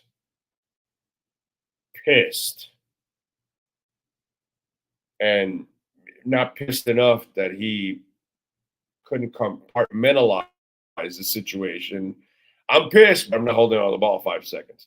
I'm pissed, but I'm not going to try to outrun defenders. I'm pissed, but I'm not going to take on. You intercepted him. He wasn't going to try to tackle you. And you know what? I don't want Marino tackling anybody. And I didn't want him to shoulder into anybody. I need him to use his shoulders to win games. So that's where Tua has put us all in that situation. We cannot trust him. He has to learn how to take care of himself, and he can't. So, and it doesn't take really, it's dumb what he's doing. All these other guys were really smart. Tom Brady knew that he's a big stiff. He's not gonna do anything athletically because he's not that guy. Just stand there and throw the ball, bro. That's all. Live for the next play. This kid thinks he's Superman and can do all kinds of shit, and he can't. And he's got to learn to play within the parameters. And if he doesn't, then, his career will end short, and he'll end up with more injuries and more concussions and more ugliness, which if he can't learn, I can't help him. So, what else do we have? So is Hundley going to get an opportunity this weekend? I already talked about that on the show. It's there, and there's a piece on it. Manny is the man. Thank you for the info as always, bro. Crazy. I played baseball with you as a kid in Tamiami Park. I believe you went to Braddock too. Let's see. Sorry, he's not on anymore, but I saw it now. True Fin. Let's see. Brett Dodger, I might even smoke that nice grass. We'll go for it. I don't know what that topic is. What did I say? Why did Brett say that? What did I say? Oh, maybe because I'm in Seattle and it's recreational here. November, it could be recreational there. Vote. If we thought Sundays were stressful enough, wait till Tua comes back, and we have to pray he gets back. Yeah. I know, bro. What are you gonna do? It's tough, man. And he got concussed so easily. That's the worst part of it, because that hit wasn't anything. Like I tell you, from a 1 to a 10, that's a 1 or a 2 in football. That's a nothing hit. He got concussed from that? Scary, bro. I don't get it. If you just play the way you're supposed to play, you'll be fine. Throw the ball away. All the quarterbacks do that. Don't run. Lots of quarterbacks do that. Don't take on tacklers. Lots of quarterbacks do that. I don't get it. Receivers don't take on tacklers sometimes. Deion Sanders didn't want to take on tacklers. Deion Sanders, we call him the greatest cover corner. And everybody throws in that caveat because we never really called people cover corners. They're just corners. But when Deion came, he was so good at covering and then returning that you knew he wasn't about putting his shoulder and helmet into people. But guess what? Smart on his part. It extended his career probably. Right? What was the name of that Bobby McCain? How did it end up for Bobby McCain when they moved him to safety and they wanted him to start hitting people? A smaller guy like that. Oh, I'm sorry. What was the injury? Shoulder. It's just, I don't get it, bro. I don't think Tua has a buddy that will look him in the eye and be honest with him, maybe. I don't know. But to keep playing like this is just stupid. So now we just all got to sit there and, whenever he comes back, hold our collective breaths that the guy actually figured it out. Because if he didn't, he's not going to last very long. That's the sad part. So, you can play the game. Don't try to be something you're not. That's all. There's nothing wrong with that. Will the league eventually step in? They won't, Chase. They won't until doctors say no. When the doctors won't approve him, then yeah. Remember, Jordan, the guy from Jordan Reed, the Florida tight end, he had like 9 or 10 concussions, which probably had more than that. Those are documented. And he kept coming back, and they kept clearing him, and they kept clearing him. So they don't really care. And they've got to pay him. So you need him to retire so you can free yourself of some of that money. You will not free yourself if you push him out. That's the part that's different. If you push him out, you have to pay him the entire salary, and then you get a lot of dead cap years. Can't do that. So now that you're stuck in this place, and you're only really stuck in this place because he chose to be stuck in this place, not because of anybody else. Tua brought this on. Tua has brought on a lot of the pain onto himself. Because as we've talked about for years, get rid of the football. And he hangs on to it. And he thinks he's, Superman. And he's not even close. So you're a passer. Keep it that way. Don't do anything else, bro. You don't need to do anything else. That's what you're there for. You're a specialist, like some quarterbacks are. Just like a kicker, just like a punter. You're a specialist. You're not a football player. Don't try to be one. Agree, but he is running for the first down, and he used his head instead of sliding. You slide. Where J.J. Watt was full of shit is, well, he when you're running, you see a defense. You don't know where the first down line is. Well, first of all, if you're a quarterback, you know where the first down line is. But when you're Tua, you know where your marker is, a defender. So you slide. If you end up short, you end up short. What you don't do is run into him. So until you figure that shit out, nobody can help you. All right, let's preview a little Dolphins and Seahawks with the one and only David Furones and our Welt and Rayom Miami Dolphins report. All rise, football fans, as the Welt and Rayom Miami Dolphins report with David Furones is in session. Welton Rayom has more than 62 years of litigation experience handling insurance disputes. They are committed to resolving even the toughest insurance claims quickly. Call them for a free consultation. 954-966-4646. Here's Miami Dolphins insider David Furones. All right. How you doing, my man? You doing good? Doing good, yeah. Ready for Seattle. I know you're already there, and I travel tonight, so I'll get in very late tonight, and then get 2 sleeps before the game, and then fly back red eye. Okay, all right, nice job. Looking forward to it. It's actually a nice place, dude. It's pretty. It's there's a lot of greenery and the mountains and all that kind of stuff. I haven't seen as much of the ugliness that, the homelessness and all that. There's some, but I haven't really gone. Like today is the day where I'll really go around the city and check it out. But man, it's. Have you been here before? It'll be my first time going over there, so I'm excited about that. Like 2 years ago, San Francisco and LA, it was my first time at both of those when the Dolphins had that West Coast trip, the back-to-back over there. So before that, my farthest west I had ever gone was Vegas. So now I'm crossing off a lot of that West Coast once I get out there. Yeah. I'm gonna go see if I get a burger. I got NorCal's coming over, so and Sean arrives later on tonight. So this will be a nice full day today.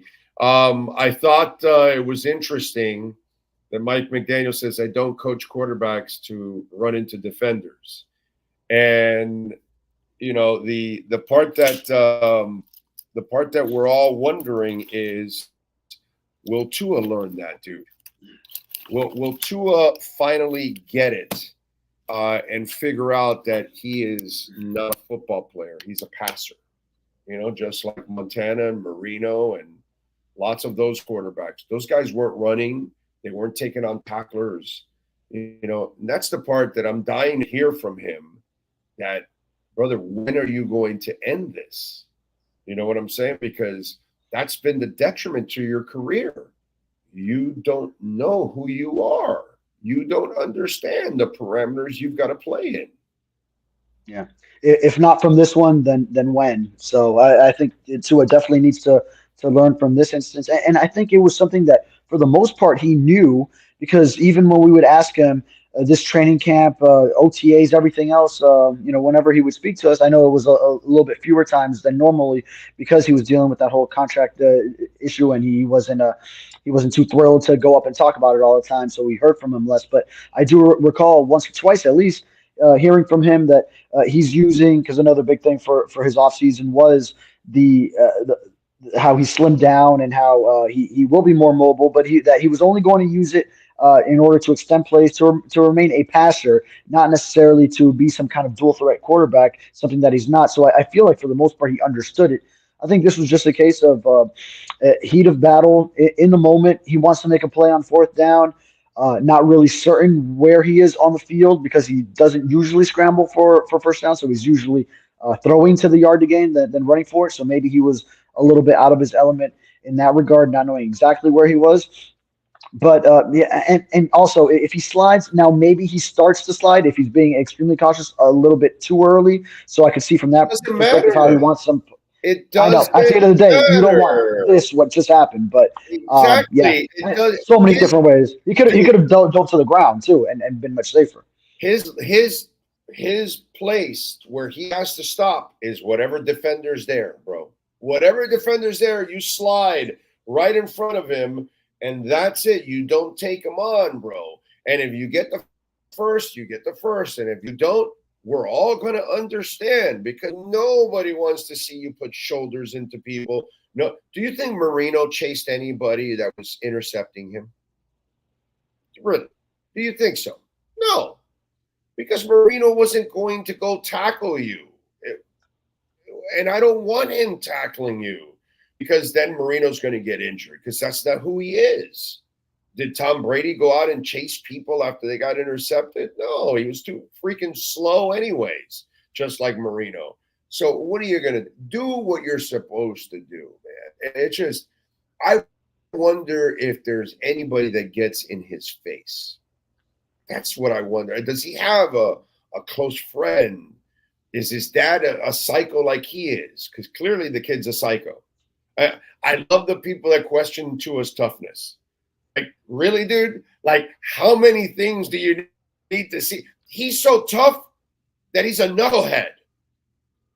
That's how tough he is, that he's a knucklehead, that he doesn't learn from a hip, from ankles that have titanium rods in them, concussions.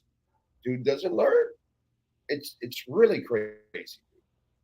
In fact, his toughness in his head is ahead of what he can truly withstand based on what we've seen. So he's got to learn to take it back down a notch when he does return.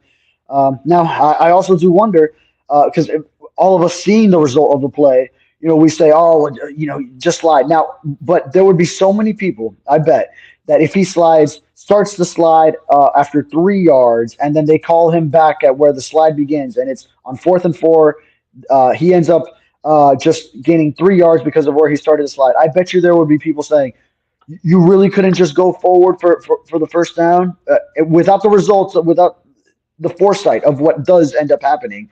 I bet there would be a lot of people, if they watch 4th down, game on the line, last one that you need to, maybe if you score a touchdown, you get it to within 2 scores for the 4th quarter, and you have some semblance of a chance. I bet a lot of people would have been frustrated and said, David, you can't do that. You got to go forward, without knowledge of what does end up happening. So David, I do also understand his competitiveness. We have people that think he can't play in the league, and he's been in the MVP talk the last 2 years. We have people that think he can't throw the deep ball, and he throws it better than everybody else. and has a higher completion percentage than I think everybody else in the league on deep balls. So everything that the delusional folks are already out there. Okay, so who gives a shit about the person that the Tua hater is already there, and all they need is any kind of ammo to take shots at the kid. But if you understand what's really going on, whether it's his environment, whether it's his decision making, or it's his play, you got to know what he is. The kid is easily one of the better quarterbacks in the league, one of the best passers in the league, but he's not a football player. And he has a problem with that. I don't know what it is, but he's got to figure that shit out. But it's not that he can't play. It's that he can't stay healthy because he chooses to play another way. That's the frustrating part, dude. That's the reality that we live in. Fucking sucks. Yeah, and just the timing of it, of course, because he just got through his first full season healthy. And then now it brings back all the memories of 2022 and the multiple concussions. And just 2 games into it, after the Dolphins did give him that lucrative contract extension at the start of training camp. Play smart, you live. Play stupid, see what happens. Dislocated hips, concussions, ankles, and more concussions. So keep playing stupid, bro. I mean, I don't understand it. Anyway, the Skylar Thompson stuff, it's nice.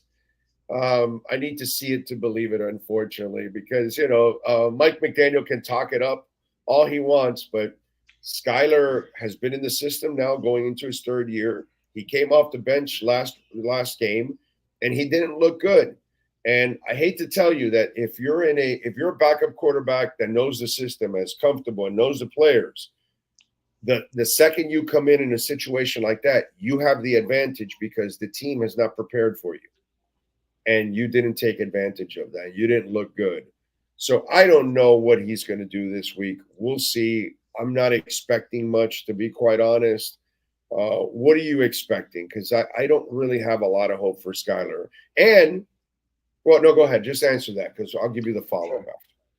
Yeah. And as far as the preparation, that the Bills weren't prepared for him, I mean, there's 2 sides to it. He didn't get all the first-team reps throughout the week. But granted, as the backup, you should be preparing like you're going to go into any game. And also the Bills do have the previous experience of facing him going back to that playoff game in Buffalo. But, of course, if he has improved as much as we hear from year 1 to now year 3, then we should have been seeing. I like that. We hear. You don't agree, but we hear. I like it. Yeah, well, I mean, also he did win the backup job, granted against Mike White, so, who really, I mean, Mike White lost it as much as Skylar Thompson won it this preseason. Neither one of them really impressed, but Skylar a little bit in that preseason finale, finally, when it was clear he should be the guy. So, yeah, I mean, I look at it for him. Now it'll be telling. He's got the full week of preparation going with the first team, knowing he's a starter. So now will be the true test, and also this game would be the toughest one of his slate coming up, going into that environment in Seattle. And of course, I always recall the last time that he played in a non-preseason game was that playoff game in Buffalo, where there was struggle. There were struggles with communication between Mike McDaniel getting the play calls into him. And that they also had 3 different starters out on the offensive line, and just the orchestration of the offense was a mess in a game where he completed 40% of passes, but the Dolphins were kept in it with the Josh Allen turnovers. But just having that in the back of your mind, you wonder how he'll deal with a difficult, hostile environment in Seattle. But then after that, Titans should be easier back at home, albeit a Monday night. And then you get at New England and at Indianapolis coming off of the bye. So the first one will be the toughest one for him. Yeah, no, we'll see. I don't really have a lot of hope. And then the other side of it is, I grew up with Shula. I've grown up with Spo. I've watched Jim Larinaga, and I've watched coaches in different sports overcome adversity and show me that they can coach out of tough positions. I've never really seen that from Mike McDaniel.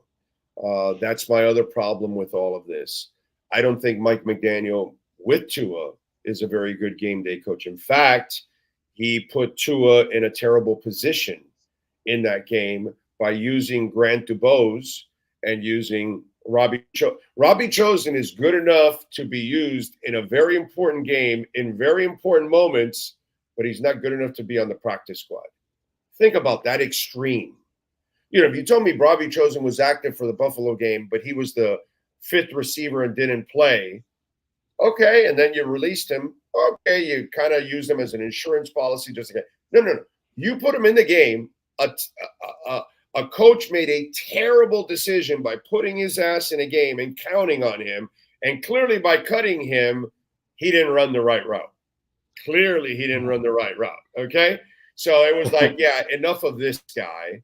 You know what I'm saying? And this is a McDaniel influencing Greer and Greer falling for it and bringing this kid back who, I mean, I know is not the brightest bulb in the chandelier. Why would I ever want to count on this guy? You saw him here last year.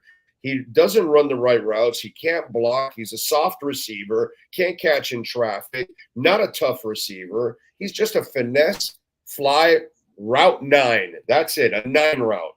Just run downhill, and if you outrun somebody, you might get lucky. That's Robbie Anderson, Robbie Chosen, whatever the hell he wants to call himself. But the fact that you did that to me, and you put Grant Dubose in that situation, it just constantly proves to me that McDaniel's not the answer. So that's my problem here, sitting here on Sunday when I'm going to watch that game in that stadium. I don't have a lot of hope for Skylar, and I have even less hope for Mike McDaniel, my brother. So walk me and maybe any other Dolphin off the ledge that says Mike McDaniel is a terrific game day coach and can overcome this kind of adversity. Well, first, yeah, that was my immediate text once I saw Robbie Chosen was released. What you said is clearly he ran the wrong route. So our beat writer group text, I was like, yeah, I think Chosen ran the wrong route on that one. So if he got released, and yeah, I can't get over that 3rd and 13, the first target of Grant Dubose's NFL career, actually, in a non-preseason game. So first regular season target was a 3rd and 13. It was slightly behind, okay, but you got to catch that, bro. You got to catch that. But how do you put that guy in that? How is Waddle and Tyreek constantly on the sidelines, bro? What are you paying them $60 million for? I don't give a shit about rest. You need to win this game. Get their asses out there. Yeah. To have him, Chosen, and Braxton Berrios as the 3 receivers out there on the 3rd and 13. They had H.N. and Jonnu Smith also as the running back and tight end. I just couldn't. I was looking at the personnel before the snap, and I remember saying, okay, because I saw Dubose in the game. I'm like, okay, he's in the game. And then I'm like, all right, who else is around him? And as I start to count, I'm like, no Tyreek Hill, no Jalen Waddle, and those are the 3 receivers. And then the second interception also was a result of a throw to one of those in Chosen. So, I couldn't believe it. I know a lot of fans were replying smart-ass remarks when we got the update today. It's stupid. Yeah. It's stupid coaching.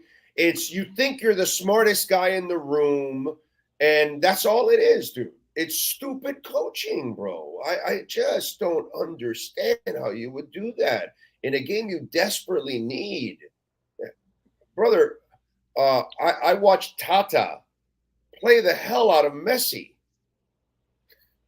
Last year they would play him game after game, and we got the Dolphins worried about Tyreek running too many routes or Waddle or whatever. What kind of bullshit is this, bro? You're paying him the money, carry the load, bro.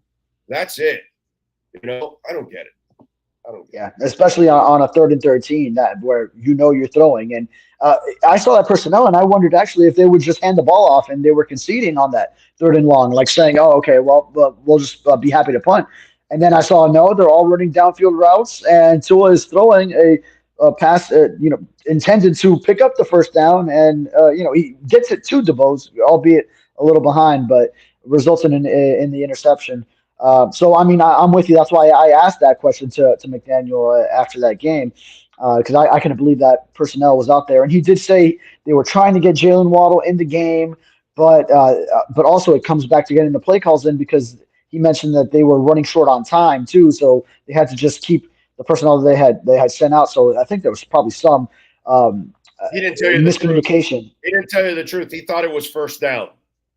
No, well, I would hope not on the 3rd and 13. But as far as the greater question that you're asking, McDaniel and coaching and the big games and managing these games, then yes, that is something that he still has to prove. So is he a smart guy that I believe could turn it around? Smart. Yes, Smart. But yeah, absolutely. So, but I think he's got to go through this. I mean, he went through it last year. He's been through it with that 5-game losing streak his first year as a head coach. But you start to run out of time where it's still acceptable. At some point you got to turn that around. You understand it when you're a young coach, right? It's year 3. You're still making the mistakes. You're still getting the penalties. You're still having trouble getting into plays all on time. By the way, it still happens, or going up. Apparently happened on that play. It just continues, and there's no improvement. And I love the front office, but I think the front office screwed themselves with this hire. Unfortunately, he's a play designer, dude. He's not even an offensive coordinator. He's not a good offensive coordinator. Well, this stretch right now will be the test for him as an offensive mind. So you're down to your backup quarterback. Yeah, as a head coach that leads this offensive play caller. All right, so now you have talent on this offense.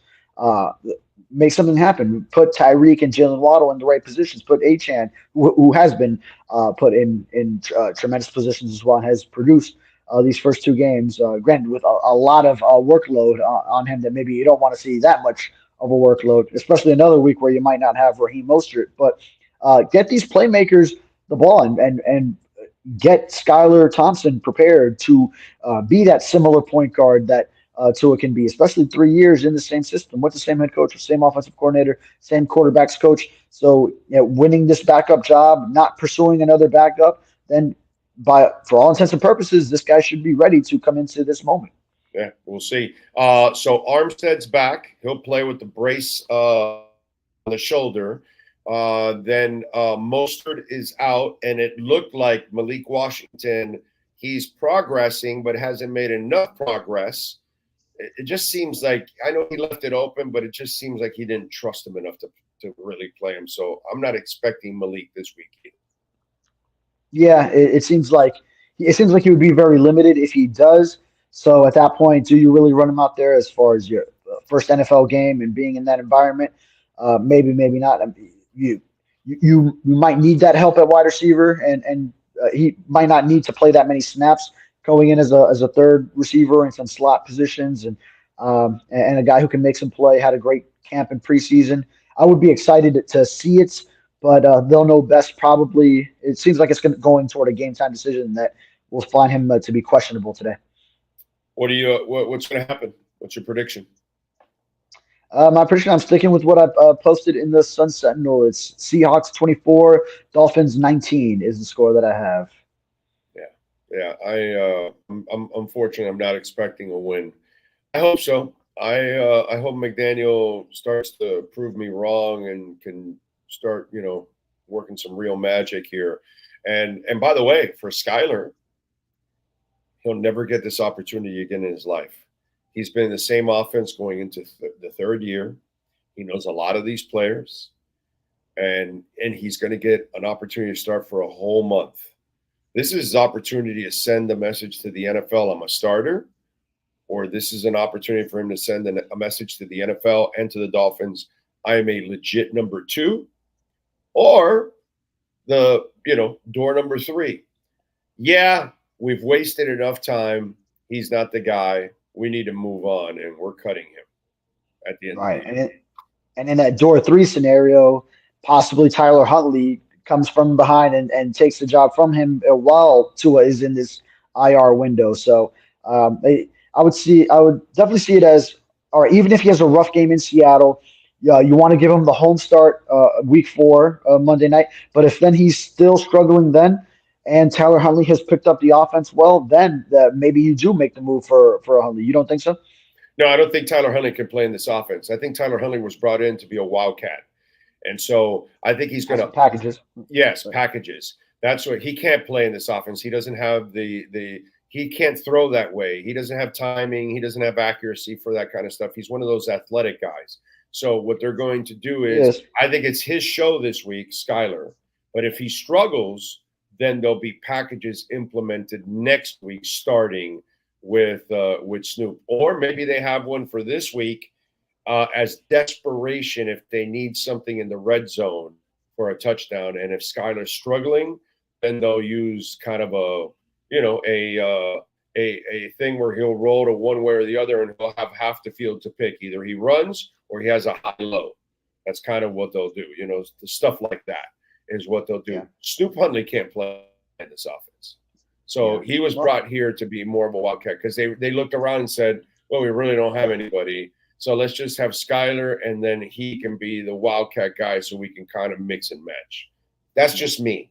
We'll see. But as the backup quarterback, you're one play away from being the starting quarterback. So he could get thrust into a position where he does have to run the offense as the true quarterback. And maybe shades of whatever Kyle Shanahan in San Francisco was thinking when we drafted Trey Lance and wanted to get an athletic quarterback in his system. Maybe McDaniel's thinking of some of those things, only if it gets to the point where he is needed. But it is an interesting choice, though, to go with an athletic quarterback that, like you said, wouldn't be thought of as that same point guard of a quick decision, accurate type of passer. But it would be interesting if you just get that much speed all over the field with a quarterback who can run. It's like they say, Pro Bowl quarterback Snoop Huntley. I'm like, Pro Bowl, but he's on the practice squad. That's special. You know what I'm saying? Yeah, so, right. Pro Bowler So the Dolphins have 2 Pro Bowl quarterbacks on the roster and 3 with starting playoff experience. If you go by the book, Tyler Huntley started a playoff game the same day as Skylar Thompson did, and then Tua, of course, last year. Tua and Tyler Huntley with Pro Bowls to their credit. But I see this week as open up the playbook. Any trick plays that you have. Bust them out. Let's see them. Get creative. Definitely. I'm with you there. All right. Follow him on Twitter at David Furones _. Better yet, subscribe to the Sun Sentinel and support the man there. David, have a safe travel, my friend. Hope to see you up here. Yes, sir. Thank you. See you over there. Got it. There you go. David Furones. Reach out to our friends at Welton Rayom, 954-966-4646. Listen, if you've got some issues, storm, water damage, pipe breaks, bankruptcy, criminal defense, call my guys, Jeff Welton, Daniel Rayom, 954-966-4646. The consultation's completely free. All right. So you could just ask and see if you have a case, and then you can find out. Welt and Rayom. This has been another session of the Welton Rayom Miami Dolphins Report with David Furones. At Welton Rayom, they don't get paid unless you win. They handle complex personal injury claims caused by the fault of another in both state and federal courts. They handle auto, trucking, motorcycle slip and fall, and bicycle accidents. Call 954-966-4646. Welton Rayom can help. All right. I got NorCal downstairs. Oh, he can't come up because you need a key to come up. NorCal, I'll come get you, bro. I'll come get you. I'll take a break in a minute. People will understand that. I'll go get you, man. Let's see. What else do we have here? Also, Cash App or Venmo at Cash Big O Show. That's Cash Big O Show. The great Rise Taylor, always supporting the show. Says Skylar does not give us the best chance to win. Huntley, a proven QB, has had a week to learn the playbook. If Skylar puts up 250 and 2 touchdowns, I will delightfully eat my humble pie, but I don't see it. Yeah, but Huntley doesn't have the skill set to play in this offense. So that's where I'm going to disagree with you, Rye. I don't think either one is going to help you win, to be quite honest, because I don't think you have the head coach to get it done. That's it. You know what I'm saying? So that's kind of the way I look at it. Mike McDaniel doesn't put Tua in positions to be successful all the time. Why would he put Skylar or even Snoop Huntley, who's an even more limited passer? Let's see what we got here. EJ Barro, thank you, sir. It's a country club with a country club manager. That this is not a serious organization. It's a product. Its product is the occasional flash and gash along with off-the-field drama. Well, EJ, I'd love to argue with you, but right now, that's kind of the way it looks for Mike McDaniel. So, what can I say, dude? You're right. You're right. It's a bad look right now. It looks like an unorganized team under Mike McDaniel. I mean, he lost me last week. McDaniel completely lost me last week. The way he coached that game, I'm done. I'm done. I hope he proves me completely wrong. But I want this front office to survive. I don't know if they're going to get a chance to pick a third coach because this guy ain't the answer. There's no way he's the answer. No way he's the answer. I just don't see it. I'm sorry. Maybe the Dolphins' offensive plan is that the way it makes it difficult to the opposing team to know the play. I don't know. I don't know what the rhyme or reason is behind any of this, to be quite honest, Frankie. Okay. EJ sure does seem like it sometimes. I don't know what that means. Skylar is a lesser version of Matt Moore. You just got to hope that every handoff to Achane and every short pass or screenplay to Waddle or Tyreek is a home run. Okay, but I got to tell you something. Matt Moore is better than Skylar Thompson. Okay, I may not be the biggest Matt Moore believer or something. Like he was a decent backup, but I don't even see Skylar as a backup right now. I just don't. But Matt Moore is not a bad backup. Matt Moore is a backup that you can win with. You know what I'm saying? Not perfect, but better than Skylar. That's for sure. I have a greater chance of winning the lottery 20 times over than that scenario I mentioned with Skylar. That's true. McDaniel's version of running the ball is calling tons of screen passes. Yeah, I know. Big O, our only hope is that the Seahawks have an unexperienced young head coach as well. He started off pretty well, too. Tua is more limited than these two QBs. It should be easier to game plan with the QBs we have now, but they're lesser passers.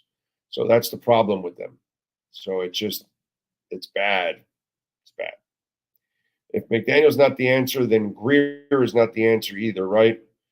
I'm a Greer guy. I'm a Marvin Allen guy. I'm a Reggie McKenzie guy. I know everything has not gone their way. I really feel that this team is actually pretty good. I just think you have the wrong guy running it. I think he didn't maximize last year. I think 2 years ago, he didn't even know what down it was against the Bills. And then I'm watching this year, and I don't see a guy maximizing this roster either. That's my whole problem with all of this. I just don't see the right coach. I think the talent is there. I think the front office has done a pretty good job overall with the talent. But I just think the coaching is just not good enough. And a little ignorant, too, because they refuse to, spend in the middle. And so they have the front office not necessarily going after top-tier talent in the middle. And that's where I think the front office needs to adjust and maybe not pay attention to their coaches that much. Maybe not make them happy that much. Make yourself happier instead. Disagree and say, no, we're going to get this guard instead. We're going to keep this guy. No, we're going to keep this guy or that guy. Aaron Brewer's been fine. But Eichenberg hasn't been terrible, but maybe better than what you had from Robert Jones. So if you would have kept Rob Hunt and maybe Eichenberg, are you better off? I don't know. But my real problem, that's where I'm torn. I like the roster. I think a real coach can win with this roster. My problem is I don't think you have a real coach. So the front office did a good job with the roster, but I don't like the coach. The coach has not grown, not showing me anything. And that to me is the major problem. Lofi says Greer lost hope when he did another X signing with Ramsey and Tua mega deal this year. Well, Tua. Okay, the Tua thing I have to blame on Tua. He would have been concussed if he played smart. We're not even talking about it. None of this is talked about. And I know somebody wrote, well, you guys don't get it. He's a sack away. Well, it's a sack away if they hit him in the head. But I think if he gets tackled and he's curling up and he's, I think he'll be fine because he got hit plenty of times last year for sacks. But if he gets hit directly, like sometimes that happens, that'll be a problem for sure. Because look what it was. He led with his head and his shoulder and he got concussed. So yes, but if he plays like he played last year, he shouldn't have a problem.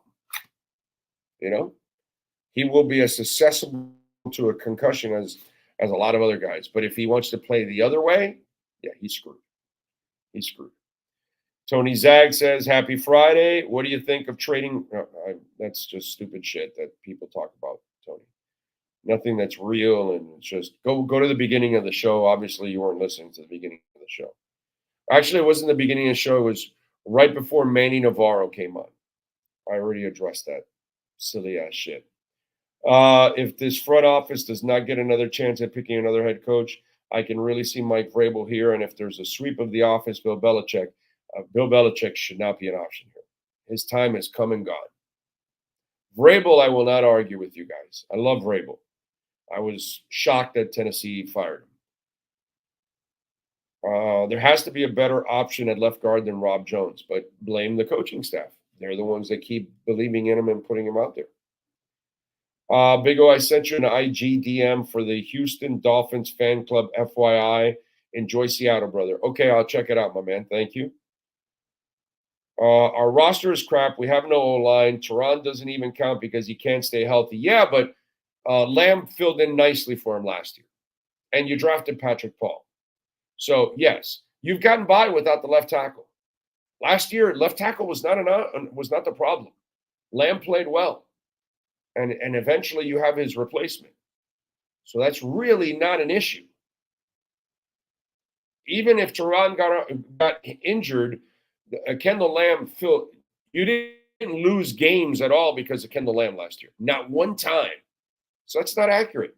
It is accurate that Teron Armstead is extremely injury prone. We all knew that when they signed him. We're like, wow, you're signing a guy who can play only 10, 11, 12 games a year. And that's exactly what they did, and that's exactly what's happened. Right? But it's not the first year it was a problem. Last year it wasn't a problem because Kendall Lamb actually held it down. So I get it, but it really wasn't a problem. That your bigger concern would have been anything, in the middle of the line more than, and not Rob Hunt. Left tackle was not a problem last year at all. Let's see. The meat and potatoes of this team is worse than last year. Yes, well, definitely in the middle of the line, on the D line, they are hurt. Now, it's only been 2 games. It's not fair to Weaver. You're not going to implement a defense, and people are going to play great defense right from the beginning. Even Fangio's defense struggled early and then got better as the year went on. If we have short-term memory. So I am going to hold, yes, they can't stop the run. They've played terrible, but it's only been 2 games. I have to give Weaver time to kind of figure all this shit out.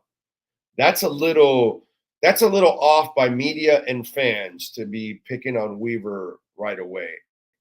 Let's wait for 6, 8, 10 games.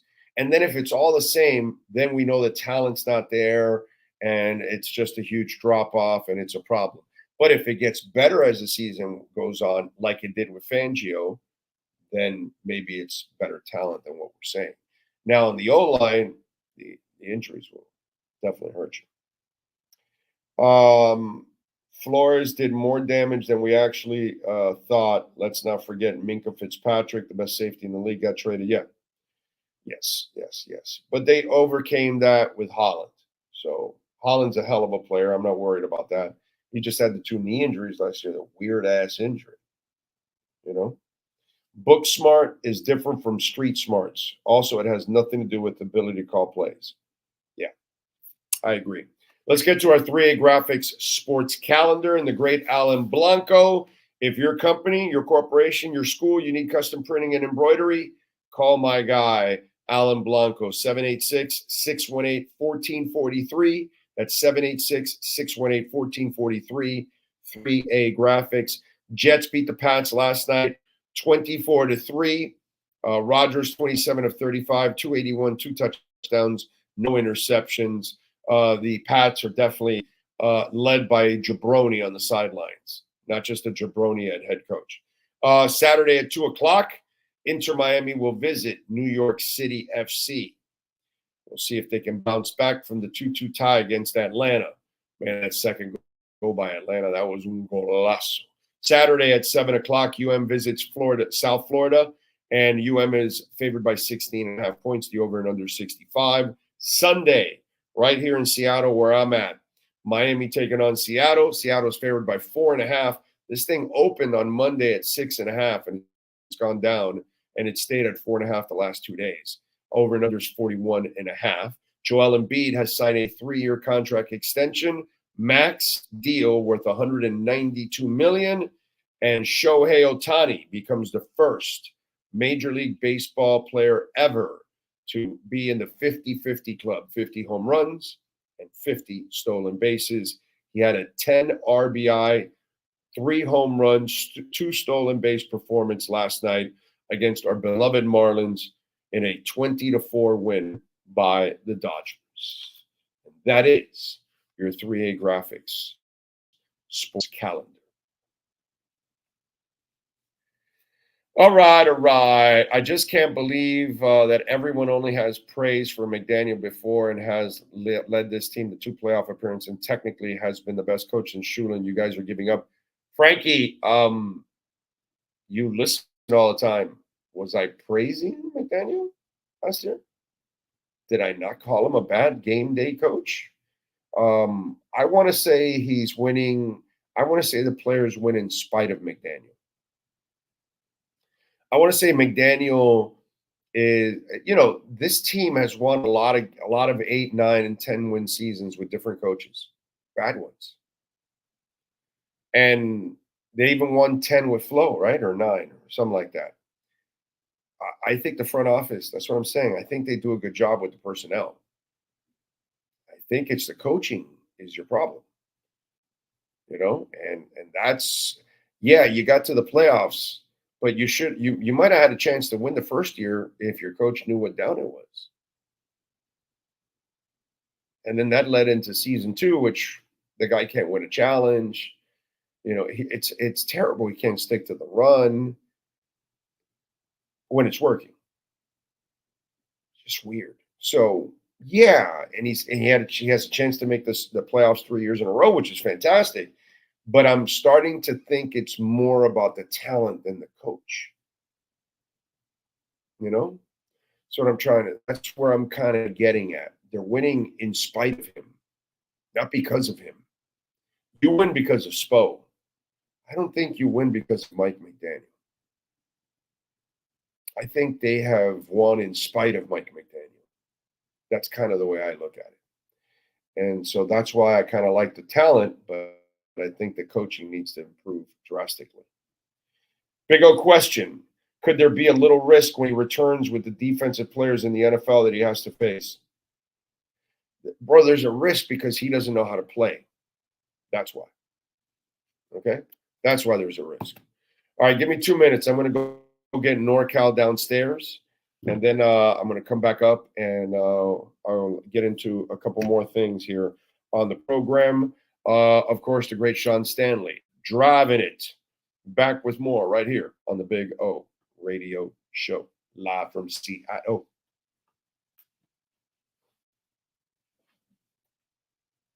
Oh, wait a minute. Is he not there? He's not there, huh? I don't think Sean is there. I think Sean is gone. Oh, wait a minute. Oh, yeah, he's gone. He had to leave. NorCal, I have to go get you later in a few minutes. Okay? I'll go get you in a few minutes. I'm sorry, NorCal. I can't get you right now. I don't have a long enough commercial, or do I? Let me see. Do I can risk it, actually. Let's try a gamble. Let's try a gamble.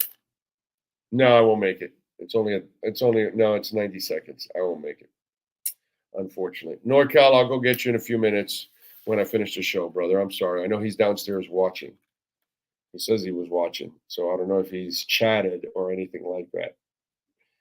What else do we have? By the way, the Marlins, I want to congratulate the Marlins because, Mike McDaniel really knows how to screw up a game, like not winning challenges, not knowing the down, using Grant Dubose and Robbie Chosen in key moments in a game, having Tyreek and Waddle on the sidelines.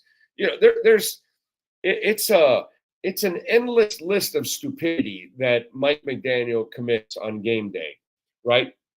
And I want to congratulate the Marlins because they are professionals at actually being incompetent.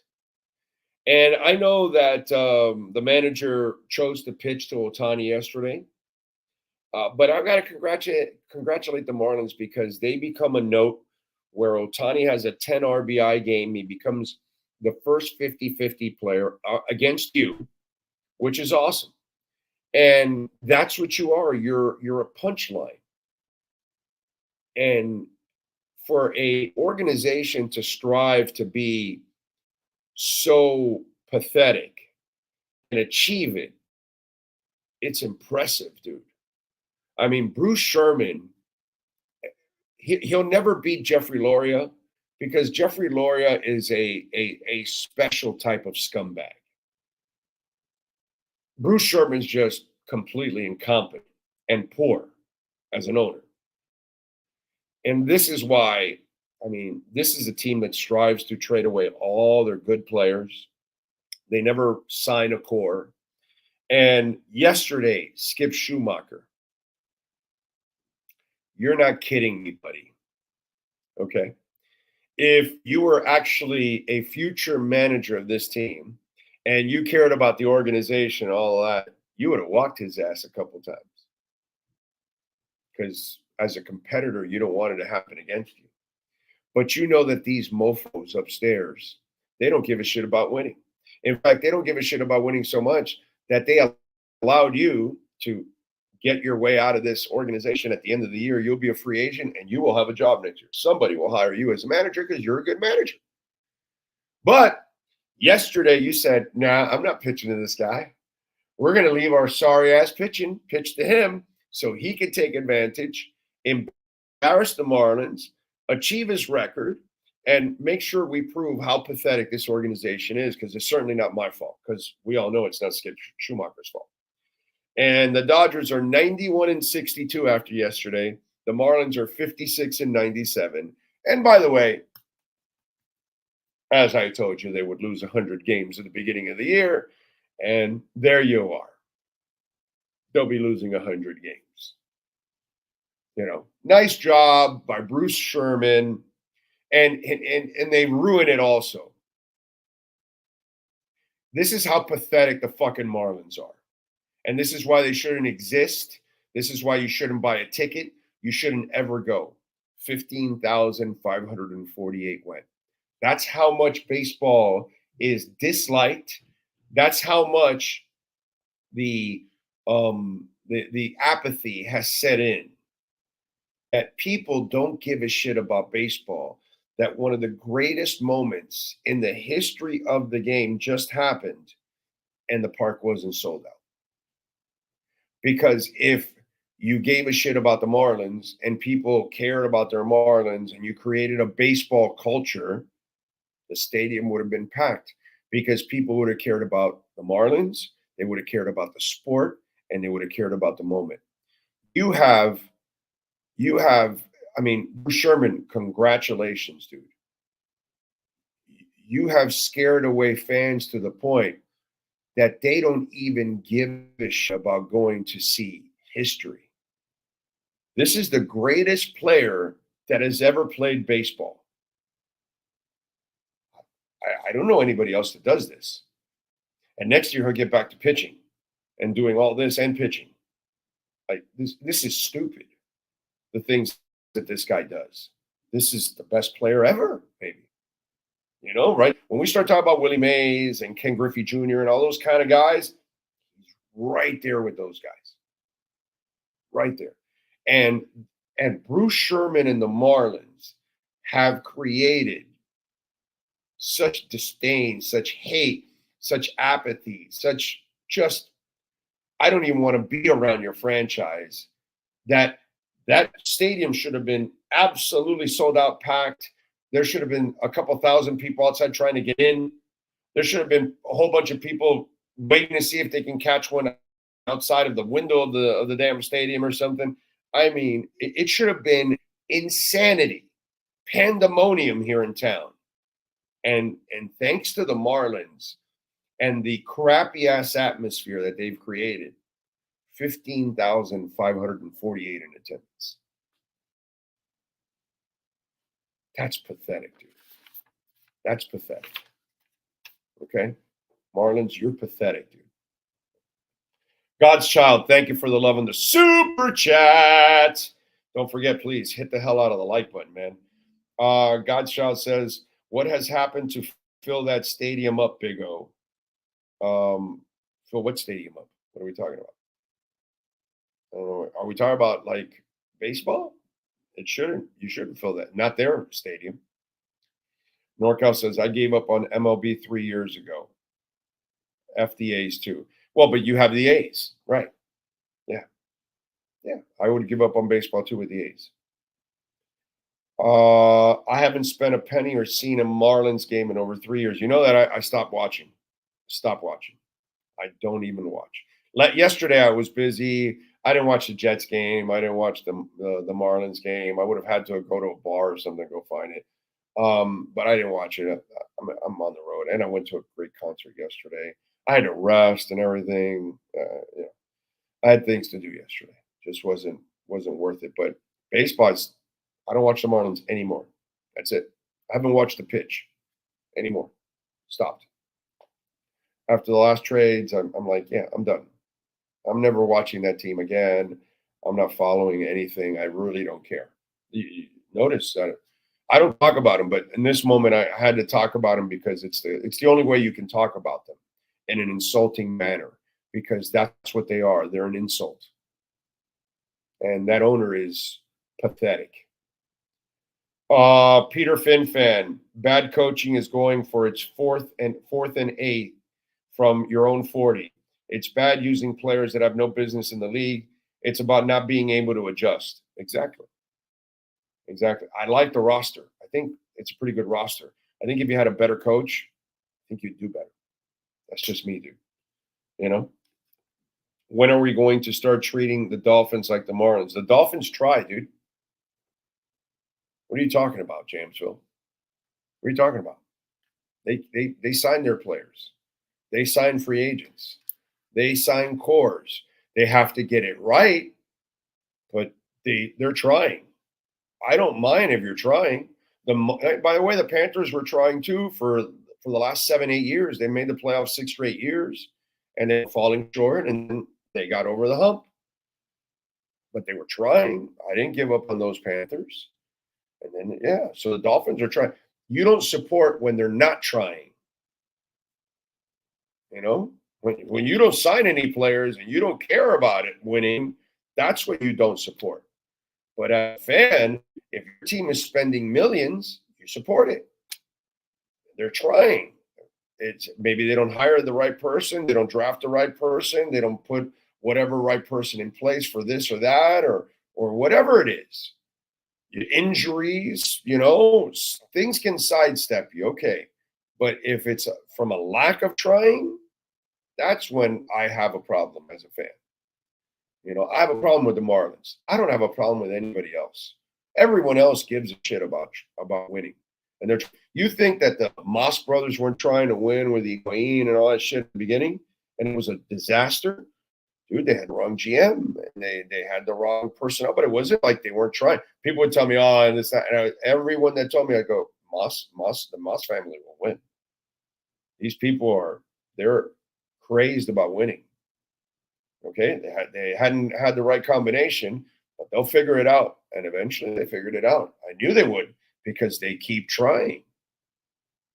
So I disagree with you on that. You don't treat a franchise that tries to win like shit. And they put hundreds of millions of dollars into that state. Maybe, you know what it is, dude? You probably don't spend money on you know what it is? Most of the people, that guy there doesn't go to games, right? Doesn't really spend money. But, when are we going to treat him? You're not even spending money, dude. So give me a break. Okay? Because obviously when you say it like that, you're already not spending money. Busted. You know what I'm saying? People like NorCal, and you're not going to tell him that. He's going to keep trying because his team is trying. That's all. Are we pissed? Fuck yeah, we're pissed. Hell yeah, we're not happy. But it's not from a lack of trying. The Marlins, unacceptable. So completely disagree. And that, again, that's usually typical of the people that really aren't spending money anyways. Okay? Because you don't talk like that. You know what I'm saying? Come on. I wasn't born yesterday, man. Been at this for 34 years. I can kind of read through the bullshit when the bullshit is there. Let's talk about musicians. Oh, now I got to do my own thing, huh? Okay. I can do it. I can do it. Ian Kirkpatrick, producer, singer, songwriter. No, songwriter only, by the way. For Backstreet Boys, Jason Derulo, Shakira, born in 1982 on this date. Nuno Bencourt, hell of a guitarist, dude. Great guitarist with Extreme, born on my date. 19. How about that? That's the other thing, huh? Paul Weller comes out with an album, 66. The only time I've ever seen Paul Weller is in Seattle for the 66 album, and I am born in 1966. The synergy is amazing. All right, Keith Cowboy from Grandmaster Flash, born on this date in 1960. Unfortunately, we lost him in 89 to a heart attack. Alana Curry, vocalist, saxophone for the Thompson Twins, born on this date in 1959. Chuck and John Pinozzo, bassist and drummer for Styx. John Pinozzo, by the way, passed away in 96. Mick Rogers, English rock guitarist, singer, songwriter with Manfred Mann. Let's see who else also celebrating birthdays today. Let's go with famous people celebrating birthdays today. Because it's not only musicians, we got famous people. And Khabib, Nurmagomedov, right? Something like that. He is 36 years old today. So happy birthday to Khabib. And Khabib, I will always love you. I just want you to know that. Because since I can't stand Conor McGregor, the ass kicking that you give Conor McGregor, sir, I am always going to be a fan of yours. Like forever. John Berthnall, actor, 48 years old. Trayvon Diggs, football player, 26 years old. Also celebrating a birthday today. Let's see. Philip Phillips, Pop singer, he is 34. American Idol, right? I think he won or was runner-up or something like that. Gary Cole, actor, is 68 years old. George Martin, novelist, is 76. And those are the folks celebrating birthdays today. And I can't give you wrestlers because there weren't any on my list. And Sean is gone. So since Sean is gone, we cannot do it, unfortunately. Okay. So there you go. Don't forget, our friends at R&M Contractors, proud sponsor, and they make a lot of our trips happen. So we thank Ray and all the great people there at R&M Contractors, man. Ray, Mike, all the great guys. They know how to get it done. Complete remodel job. If you're looking to take your home, your condo, your business to the next level, you dream it, you're thinking about what you want to do to it, R&M Contractors will make it happen for you. Kitchen upgrades with appliances, waterproofing on the terrace, balcony with a flood test report, which is very important in today's world, impact windows and door installation, bathroom upgrades, floor restoration, maintenance, stucco repairs, interior and exterior paint. And we always tell you, it's R&M Contractors and custom drywall. For their drywall, they can do level 5 finish. I mean, it is impressive work. You go to their Instagram page and you check it out at their Instagram page, and you're going to see a lot of their work there that just takes it to another level, folks. Make sure you check it out. R&M Contractors, tell them that Big O sent you, and trust me that they will take care of you. Ray and the boys, call them 305-345-3649. All right.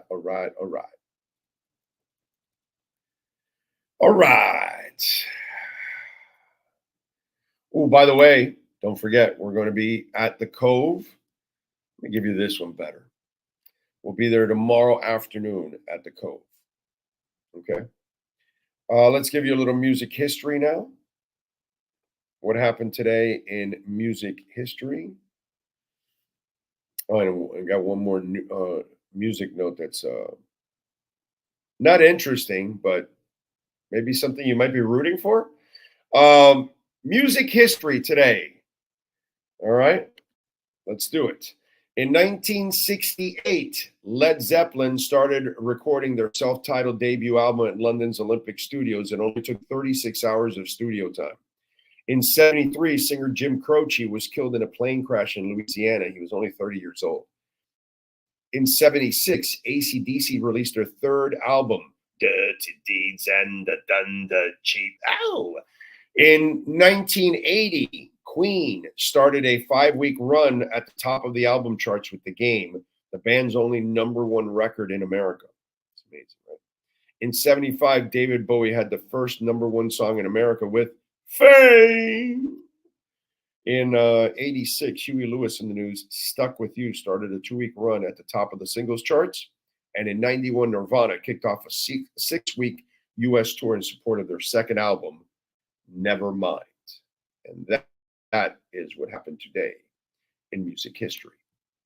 And again, we'll be at the Cove tomorrow in the afternoon hanging out. So come on out and join us if you can.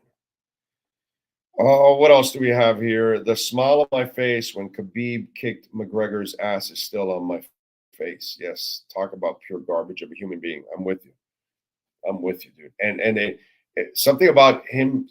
I saw some report about him wanting to be like the commissioner of MMA or something, or I don't know. So, and I'm like, really? That's the guy you want to put in a leadership responsibility? Are you out of your mind? Give me a break. Hole in the Wall on 184 and US 1. That's a great place, by the way. I've been there. So you don't have to say, if you don't spend money, stupid take. Not spending money is the only thing they listen to. You have to try. If you don't try, I can't support you. If you don't care about winning, then forget about it. But you have to try. You can fail at trying because we're all going to fail. Success is fed off of failure. But if all you strive to do is fail, then we're not striving for anything. You know what I'm saying? I'm out here because I expect the Dolphins to try to win on Sunday. I don't expect them to win, but I expect them to try to win on Sunday. I don't expect them to just go out there and give up. You know what I'm saying? The Marlins, they have given up on everything. So what can I tell you? All right, we are out of here, folks. We appreciate everybody out there as always. Thank you for sending a super chat. If you did, you can always make a donation whenever you're listening to the program or watching it, Cash App or Venmo at Cash Big O Show. That's Cash Big O Show. We thank, of course, the great Sean Stanley. I know he had to go, but I appreciate it as always. He's the best. We'll see him tonight, actually, as he arrives. I'm going to go downstairs and go get my guy NorCal, because he's downstairs waiting patiently. And thank you, NorCal. Appreciate you as always. Thanks to all of you out there. If you sent in a Cash App or Venmo at Cash Big O Show, you can always make a Bitcoin or Ethereum donation. And it looks like that Bitcoin is turning. It's about to explode. Anyway, we thank you all out there. We'll see you on Sunday. Saturday, we might do something live over there at the Cove. So we might be able to do something out there. We'll see. But Sunday for sure, pregame and postgame, ready to go. We'll start you 2.5 hours prior to game time. Okay? So the 4 o'clock start, we'll start off at 1:30 instead. Maybe 1:15. Maybe I go half hour to 45 minutes prior to the game. We'll stop the pregame. So be alert that the pregame show is going to go a little earlier than normal because we have to get on a train to go to the stadium. All right. Love you all out there. Thank you for supporting the hell out of us. However it is you do it, visiting our merchandise shop, our amazing sponsors. We appreciate it, like Caneswear, all of that out there, man. Toyota of Hollywood, Craig Zinn's Acura Pembroke Pines, Cutter's Edge Pro. Man, visit our amazing sponsors. They know how to get it done. We'll see you guys on Saturday and Sunday here on the platform.